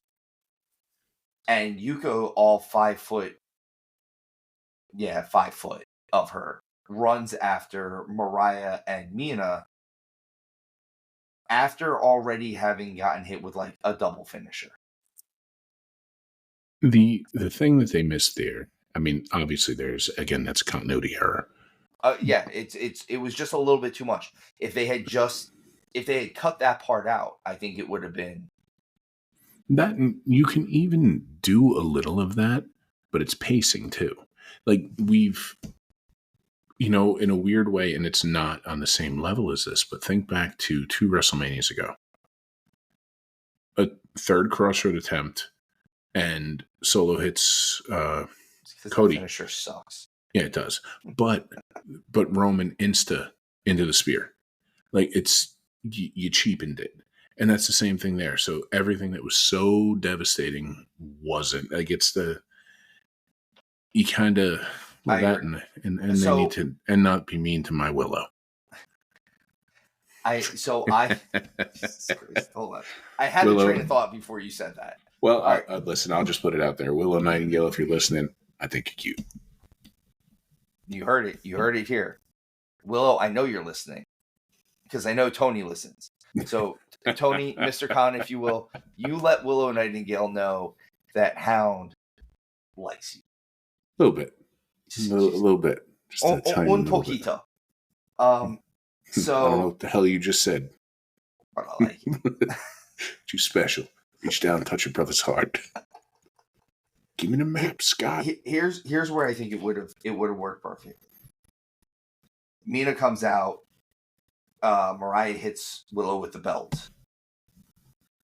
Yuka is checking on Willow while Mariah and the confused Mina are like hugging, and you get the like kind of the angry like lift up of Willow's head after she got hit with the belt.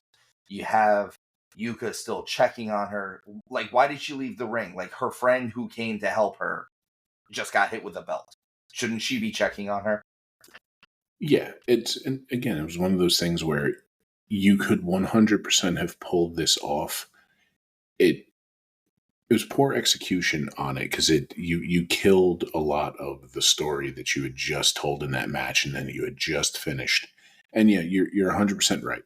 You finished that with a beat up Yuka kind of like half holding her shoulder and neck, and then checking on Willow, and Willow with the wincing kind of thing. Pull yourself up with the ropes, and you're looking through it. You get the angry face, or like, even I'm the going two to get you. Yeah, or even the two of them kind of half helping each other up, acting like crutches for each other. The way something finishes, it's like, think back to Danielson winning the title. It's the visual in that moment, and that's what they missed there. They kind of accomplished what they were looking for, but the ending visual missed. Speaking of ending visuals, we get Moxley versus Darby. Winner gets a world title match against Bryan Danielson. Listen, I'm gonna try to pick out all the good things of this match. One, Moxley looks like he's in the best shape that I've seen him in since he left WWE. He actually showed up. He had arms. He looked bigger than he's been in a minute. He looked like he actually showed up in real shape. So kudos to Jon Moxley on that one. 2, Darby Allin had some of the most inventive offense that I've seen in a long time. The sticking his arm in the top of the turnbuckle post and stomping it there. I really like that move. Mm-hmm. And that's where my good stuff ends. We knew that this was what was going to happen here. This match was a lot of blood, a lot of just violence. I don't understand, because I heard it was just a regular match, right? Like, no one never said it was going to be a no holds barred match, a no DQ match. It's just a lot at that point, and Moxley gets the win, like we figured. Danielson comes out and jumps Moxley.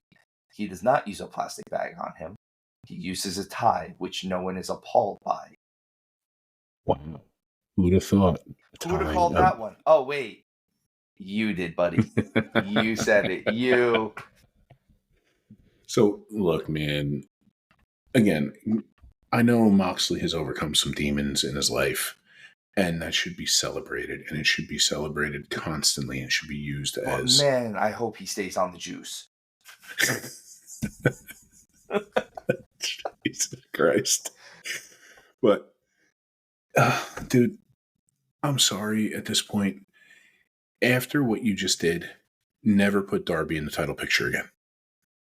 Like, you had a chance there, and we knew this was going to happen. There was a snowball's chance in hell that Darby was going to come out the other side. And if you did, holy crap, what you just did for him. So, but you also would have derailed this whole whatever friggin' romper stomper Moxley thing is. Yes, his romper room. I see John. He's a doobie. I will say this. If they didn't have to do this Moxley winning the title thing, if we got Darby versus Bryan Danielson. Sorry, my phone just went off. If we had gotten Bryan Danielson versus Darby Allin in just a straight match for the world title, and Darby doesn't win it, Darby is better off at the end of it. 100%. It's... Instead, now we're looking at Private Party teaming with Danielson. to go after the Blackpool Combat Club? That's the army that you want? Well, we don't even need to get to that point of it yet, which, again, that's just like, that's how I feel about this whole thing. That's the army that you want, though. That's the army that Bryan Danielson is forming. Well, I kind of want to stick on this Darby thing for a second, though. You all you managed to do in this, and some people might not see it this way, and maybe I'm being a little bit too with this, a little bit too much with this, but I think you've buried him to where he can't come back from. It's one of those, like, Darby's not strong on the mic, but he is fun to watch. But now, doing this, you proved Moxley what he said in that promo to be right, that no matter what, I am levels above you. Even if you get back to a point where somehow Darby gets past Moxley at this point, you have done more damage to him, and I don't think his character can recover. I agree. I completely agree, actually. I just don't think it's, I don't know. I think it all just still kind of stems from him not being the one to be Sting's last match. Just everything about it. It seems like he's been misbooked lately in general. And again, I'm not bashing his wrestling. I'm not bashing even his character to a point. I'm bashing his booking. His booking has been poor kind of for a while now. He's constantly a punching bag. They missed the boat with him, is really what it is. Let's go back to, if you really want to find out where I think they started missing the boat with him, and you could have recovered this, MJF was champion, and they had the pillars of AEW in the ring in that promo where MJF took off the glasses and had the raccoon eyes after the beating. If you had capitalized on Darby then, but capitalized doesn't mean he gets the world title. But if you had utilized him properly, if you had done something with Sting, like that's the thing. Darby, every time he should have gotten the rub, he hasn't. And after a while, you're the Dolph Ziggler, you're the Pac. I don't believe you're going to win the title because you're not going to win the title. Yeah, and if you do, it's one of those where it almost feels hollow. It's going to fall flat. Yeah, you can put the TNT title on him, sure. What's the Southern term? It's going to be mouse piss on a cotton ball. Yeah. Like one of my favorite, it's one of those things where one of my favorite terms is like you can only polish a turd so far, but at the end of it, it's just a shiny piece of shit. Yeah, I just all around with Darby, I think, like we've said, they've just misstepped on him on every chance that they've had. But that was Dynamite. We kind of knew that main event was going to go that way. Very predictable. Let's go on to the Grand Slam Collision episode. Can I rant for just 1 second? I'm sorry. Yeah.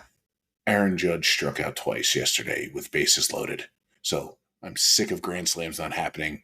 AEW, stop calling it Grand Slam because you're not hitting them right now. Sorry. Rant heard. I forgive me, $300,000 to go up there and go 0 for 5 with 5 strikeouts. I could have done that. I would have done that. I have done Sorry. Fair enough. All right. We open the show with a Saraya rules match. So dumb. Saraya versus Jamie Hayter. There's actually not a nice way of me putting this. So this match was silly, stupid, indie bullshit. Can I take it a step further? Yeah. It's going to be a phrase you haven't heard in a while. It was the drizzling shits. There was nothing good about this match. Them putting Matchbox cars on top of a table just so that some people could fall through it. This was dumb. This match didn't help anybody. It didn't make Saraya look better at the end of it. It didn't make Jamie Hayter, who won the match, look better at the end of all of this. If someone wants to help Jamie Hayter the most, they should help her with her ring entrance and make sure she starts looking like more of a goddamn star. Because she is a star. She has the potential to be a great women's wrestling star. The problem is everyone who tries to do the cool entrance, they come out and it's rushed and you don't get the moments that you get when it's produced. I realize this is not the WWE, but the fact of the matter is name me one entrance that doesn't hit in the WWE. I'll wait.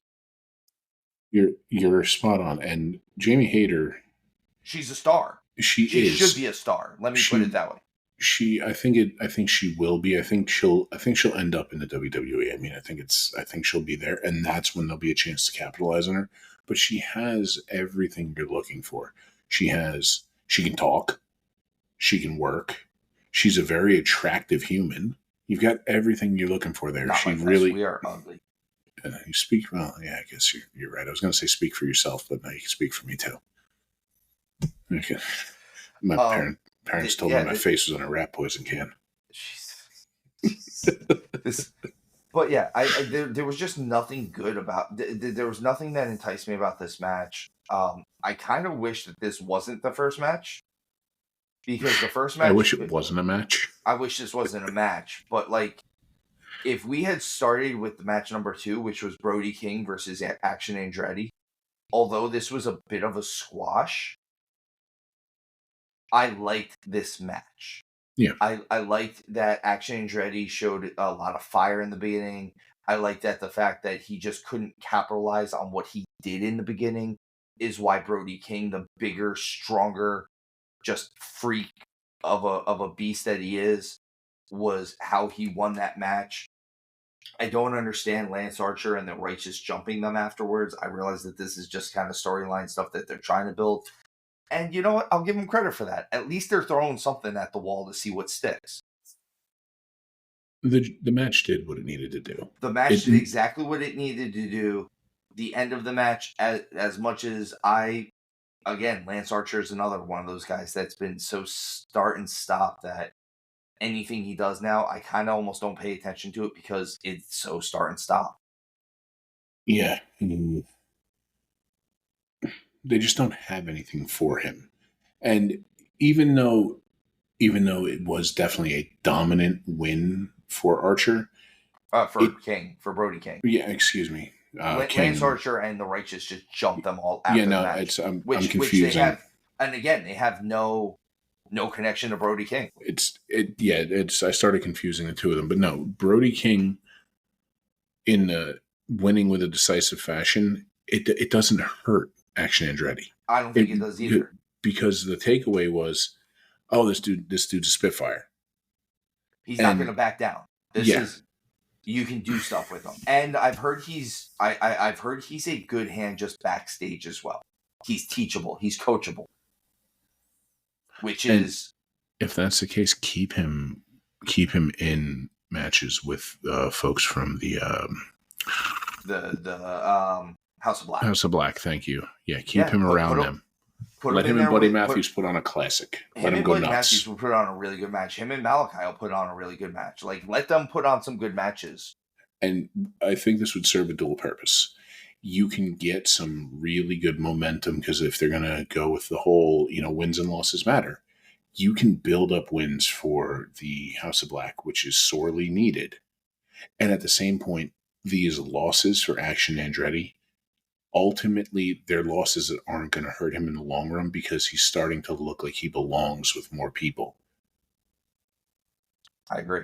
And that's the thing is if you keep putting him in there and he keeps just going a little further, a little bit more, all of a sudden now he belongs in there. And when he wins against one of these guys, all right. Yeah. No, I believe that. Well, they did that exact formula with Wheeler Yuta. Yeah. And it worked well. Exactly. I agree with you. We're not at Wheeler Yuta yet, but we will get there. Don't worry. I'm not trying to segue, just pointing out. I know. Next up we have Jack Perry's TNT title open challenge. And the guy who answers it is Minoru Suzuki. The only thing I like about this is I like the idea that Jack Perry's just getting the shit knocked out of him a little bit in the ring because he needs it. Yeah. Here's where I'm at though. All right, I'm gonna try to say this. If you are trying to entice the casual fan, and this is the match that they turn on for, you have a kid who is billed at 190. I think that's generous. Against a senior citizen who, I don't care how tough Suzuki is in real life, the casual fan has no idea who he is. It just looks like an old Japanese dude beating up a little kid. I just had a thought. And you take want to with watch this more old Japanese dudes beating up little kids? No. I'm sure there's enough weird ass shows on Netflix where if I really wanted to find it, I could find it. But AEW is trying to, and this is something that you saying it, I've had this thought and I couldn't quite crystallize it how I wanted it. They are trying too much to cater to the hardcores. And I'm sorry, but it's, we can, you can put that into anything, any form of media. You can put it into people who play a video game for a long time, who get into a show who are bands for a long time. You're not going to get new people involved if you're kind of just catering to the same people that are already there. You need to cater to the casuals because that's what pushes it forward. You're going to have your hardcores who are going to watch every week. And let's use a number that's like just easy to work with. Say 100. Let's say there's 100 people watching your show. 30 of them are hardcores. You're going to have that 30 every week, but you're going to quickly go from 100 down to 30. And that's it. Exactly. And I don't even want to get into any more of this match just because it did nothing. It did nothing. I have something written here that it doesn't even matter that I have it written here because the match did nothing for anybody. Yeah. So it doesn't matter what the ref did or didn't do or allowed. We get the trios title match with the BCC versus Private Party. And we get Wheeler Yuta snapping at the end of this. Again, I like that we don't know which path Yuta is going to take at the end of this. I mean, we all assume he's just going to take the Bryan Danielson path. But is he? You know what would be really cool in all of this? If somehow Yuta's the mastermind. No, I mean, maybe, but what if Yuta's the one to take the title from Danielson? I could see that. In a weird way. I feel like there's got to be a lot of build, though. Like, we need, like, the next, 3 months needs to be Yuta really being built up. And it could be cool, but also... So I don't know where you go after that. That's the only problem. So, and this is the thing, and this is one of those where I give it to you because I've noticed in our relationship talking about wrestling, when I have an idea like this where I think there might be something there, I'll give it to you because you tend to be the one to say, okay, and you can start putting something together. And then when that bounces back to me, we're like, and then the two of us come together on some stuff. So if they could almost subtly build this, but I think the only way you do that though is this has to be something cooking below the surface through the entirety of Danielson's title run. Well, and since the whole thing has happened, Yuta and Danielson haven't been near each other. I think that's the other thing of it is you kind of have to start getting them back into interaction with each other in some way, shape, or form before we can go down that route. Yeah. How do I want to phrase this? This is not how I would like it to go, but this is kind of where the initial thought lies, where I know that this is not the finished product, but it's the first idea to spitball. Almost something where Yuta screws Moxley out of winning the title. I know that's not where we necessarily want to go with it, but I think that's at the very least the conversation starter that leads to something. Because I think they I likely think the will way miss they the would have boat. to do it, and I'm not saying you're wrong. Like I kind of like that start. I think at the end of this, it would need to be that Yuta by himself dismantles the BCC. He takes them out piece by piece. He would have to take out Pac, and then Claudio, and then Moxley. It's not a terrible idea. You know what I mean? Like, I think that's the only way that this works. I don't know if they would go down that route, but it's and then at the end of it, just be like, listen, I've done all this, and I want you not because I don't like you, or not because I don't respect you, because I demand everyone's respect now. Yeah, you have a potential character arc here, and it doesn't have to be half catatonic Yuta. No, it doesn't. But again, it would have to be done right, and I think we would need, even me myself, who I feel like I have a good idea for, a good head for holding the pencil, if you will. I would need to really sit down and. Again, I don't think it's going to happen. It's just something where it's an idea, I think, it's a discussion worth having, even if it's not going to materialize into something we see on TV. I absolutely agree. I think it's just still, it can't hurt Wheeler Yuta to have folks saying, "Hey, what about this?" Because you just never know who's listening. Yeah, you could definitely have it happen. We get a 3-way luchador match with Hologram, Dralistico, and the Beast Mortos. And that's all I kind of want to say about that. All it did was set up Dralistico, the Beast Mortos, and Roosh reforming ILG.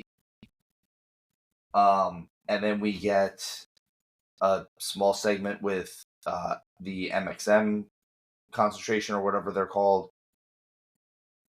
Here's where my little rant is going to go. I let you rant before. This is my rant. For all this stuff that people talk ill of the WWE, and all these people who they say, oh, well, now they can go somewhere and really make something of themselves. They can be their creative selves.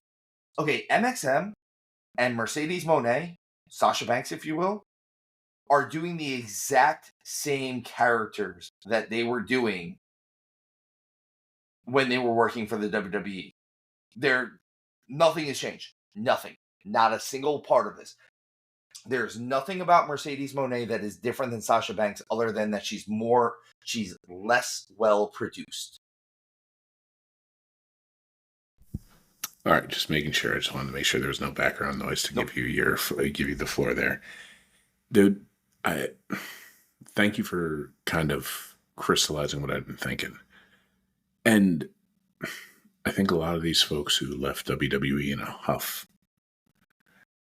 did themselves no favors now that Vince ain't at the reins anymore.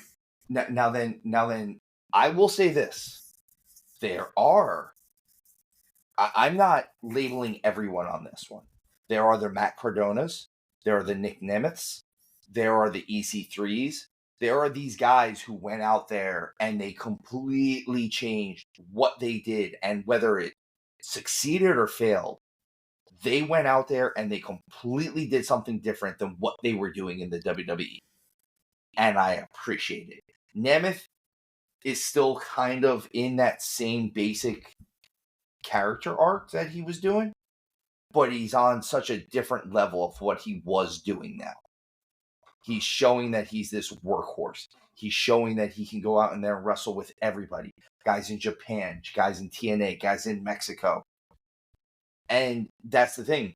If you're going to bash the other side of the street, then you should be doing something different than what you were doing over there. Because and the other thing is I don't think it's getting as over as well as it did over there.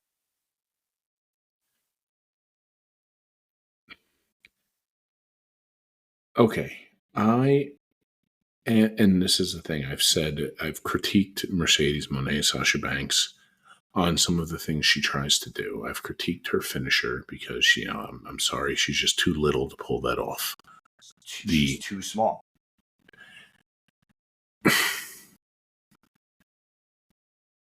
She's kind of just a brat.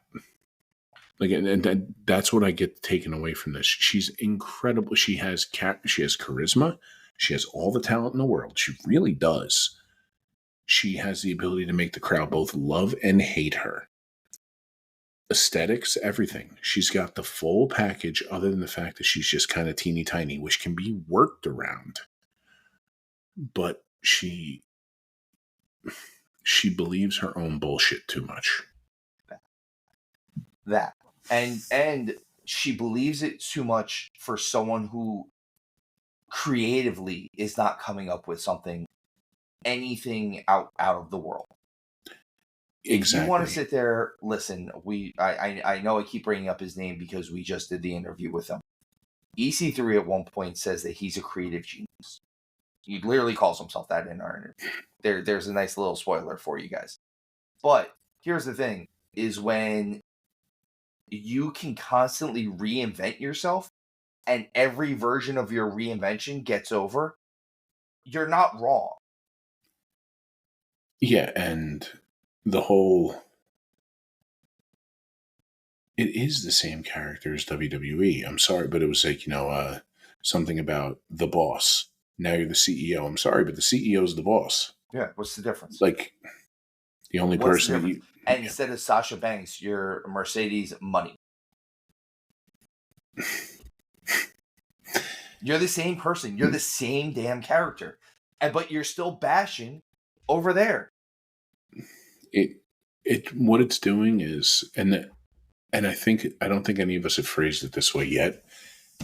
And maybe I'm wrong, and I hope I'm wrong, but it's showing me a lack of professionalism. And who knows? Maybe this is just one of their ways, saying something about the other place that you just came from. Maybe this is their way of, well, no such thing as bad publicity type thing. But there kind of is a thing as bad publicity sometimes. Sometimes you show your ass. Yeah, and that's the thing, man. Like, her matches aren't bad. She's not bad on the mic. She still has a tremendous upside.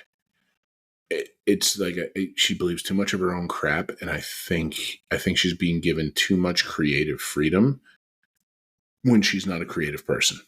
I agree. Like, she needs a Don Callis type because she needs Paul Heyman. She needs Heyman. Flat. Let's just face it. Kind of everyone needs Heyman. Yeah. Everybody in the world needs Heyman. I wish I had Heyman. I wish I had Heyman to produce my stuff. I want to be Paul Heyman when I grow up. Do you? No, Pat McAfee. Yeah, I was gonna say you want to be Pat McAfee. We're working on it, buddy. We're working on it. That's what this whole thing is. All right, let's pull it back. We got 2 more matches left. So we get Hangman Adam Page versus Jeff Jarrett in a lumberjack strap match. I have it written here again. This is more silly indie stuff. I don't even know what to say about it at this point. It was like, I didn't understand what a lumberjack strap match was. I didn't realize that the lumberjacks were going to be holding straps. That's it's the so match. Dumb. But again, this is indie ideas with a billionaire's money.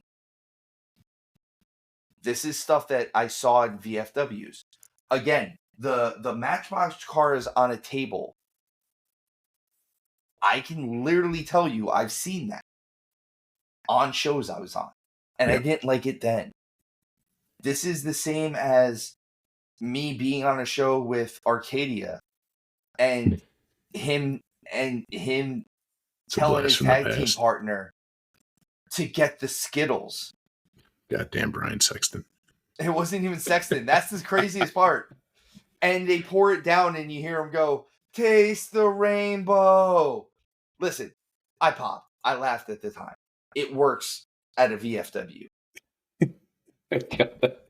That's a that time spot, capsule for me right there, man. God, I miss that kid. I hope he's doing well. but that spot doesn't work in front of 30,000 people for a multi-billion-dollar corporation. Yeah, you can do that at a house show as a bigger company, but even then, like know your audience. Yeah. And that's the thing. A lot of these matches, I feel like they don't know the audience, or they do know the audience. And again, this encapsulates what I said, that you're not branching out. Sorry, I used the wrong word. Branching out to the casual fan. The casual fan thinks that this is silly indie stuff. That instead of spending $100 to sit in the nosebleeds for, they could have paid $20 and seen it up close at a VFW. Yeah, that and I think I'm right when I say this here. I think this is another case of Toni is trying to be friends with the talent.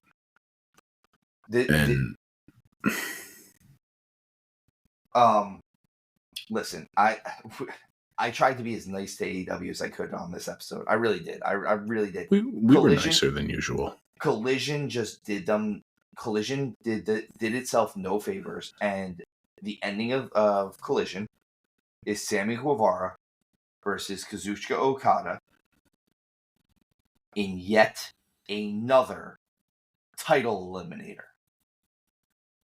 Stop doing these matches. Just don't call them that. Don't call them that. That's all you have to do. Call it a title match. Just call it a title match. Or if the champion, listen, a general rule of thumb in pro wrestling, tell me if I'm wrong. If the champion beats their challenger cleanly, that challenger doesn't get another shot, right? Like usually you go back the line. You get back to the back of the line. It's only when there's some type of discrepancy with the win. See, I see what they're going for with the eliminator thing. I get it, but it's changed the word. You can't do a one-word thing with it. You kind of have to say what you're going after. It's a non-title match, and if Guevara wins, he gets a shot. Which is that's all they keep, and they keep calling them title eliminators instead of Sammy Guevara's been on a run. Him challenging Okada for the title is kind of justified right now. He's got the ROH tag team titles with Dustin Rhodes. He's been having some great matches. Him and Ricochet tore down the house a few weeks ago. Yep. There's no reason he shouldn't be able to get this title match, especially being the fact that he's one of the pillars. Well, and again, it's one of those. It's wording. By the way, this match wasn't bad. This was a good match. I just want to. I'm more mad that they called it this than what the match actually was. This is it. It was formulaic in the same way, like it. Not so much formulaic, poor choice of word there. But we've kind of seen Okada go with Ospreay. That works, and Sammy Guevara he's similar enough to Will Ospreay. He can pull it off. I like Sammy Guevara. I do. Usually. Again, I don't have to sit in the locker room with him. I don't know anything else about him other than that on screen, in the ring, in between the ropes, he can go. He's in there with Okada for the title that is supposed to be about going in the ring. Yeah. I just wish they had made this for the title. Just have made it for the title. There's no difference between especially since the champion always wins them. If you're gonna have the champion win it, why isn't it a title match? And honestly, the last time they did a quote unquote eliminator that they could have shocked everybody with, it was when Samoa Joe was the world champion, and they could have had Dustin Rhodes win it and go after the title, and it would have been out of the blue. Instead, they just had Samoa Joe squash. Yeah, and again, just change the phrasing. Spell out what it is. I mean, if anybody listening can think of a one word for if the challenger wins, he gets a title shot. I don't even want to call it a qualifier, because if you're going to have an eliminator, the champion needs to not be involved. It needs to be, we have two arguable number one contenders. We got to determine who's one and who's two. Exactly. And that's when it's an eliminator. That's the thing. That's the eliminator. Same thing for a qualifier. You get a number one qualifier. That's the number one qualifier goes to the eliminator, as far as I'm concerned. By the way, Tony, you can steal all these ideas because it'll just make your program better. I know you're listening, bud. I know. Don't worry, TK. Look, I'm only 2 hours away from you. You want to come party in Orlando with me? We can hang out. Don't worry. And when I'll hit you up when I'm in Jacksonville. Don't worry. Duval, baby. Duval. Oh, man. But, I mean, like I said, this was a good match. This was a good main event match for this show. This was a good wrestling match. We got a good wrestling match to end off all of that other silliness and leave a good taste in my mouth for the main afterwards. It did exactly what a main event of the show should have done. So on that, kudos. That was great. And the other important thing there is we're finally getting some decent Okada stuff, because the dude can legitimately wrestle. He can wrestle. He's not given a chance. Honestly, let's stop dancing around it and let's just pull the trigger and let's see him and Takeshita. Let's see a him and Takeshita program. I want to see him and Takeshita. Best 2 out of 3, best 3 out of 5, whatever it is. Next 2-3 months. Of match. Yeah, let's see a best 3 out of 5 over the next few months. And you could the two of them can go so well. We know Okada can go on a Broadway. You can even build to a damn Iron Man and let the two of them tear the friggin' house down. Let it go. Oh my God. I'm getting excited thinking about it. By the way, TK. I'm just saying. Give us a call. My email's down there. Hound's email is down there. We're both available for jobs. Don't worry. Don't worry. Not enough people are chasing us down right now.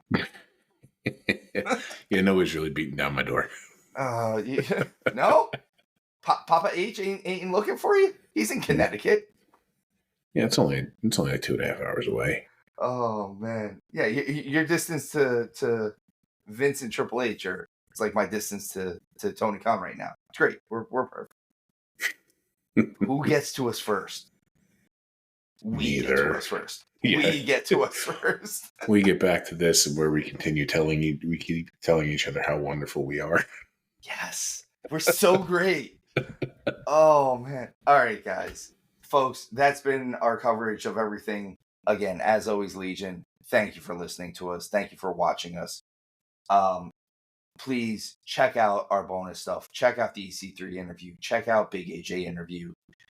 Check out our preview of WWE Bad Blood. That's going to be on the pay-per-view itself is on October 5th. I'm sorry, PLE. Don't sue me. PLE. Thank you, Hound. I caught you before you said it. It's going to be on October 5th. We will have that out probably Wednesday the 2nd, I believe that should be. So, guys, fans, Legion, please keep watching us, keep listening to us, keep supporting us. We love you. Hound, what you got for the Legion? Leave you with the same way I do every time. Folks, thank you for giving us your most precious resource, your time. And I hope each and every one of your days is better than the previous. God bless. And as always, tuck your chin when you ball.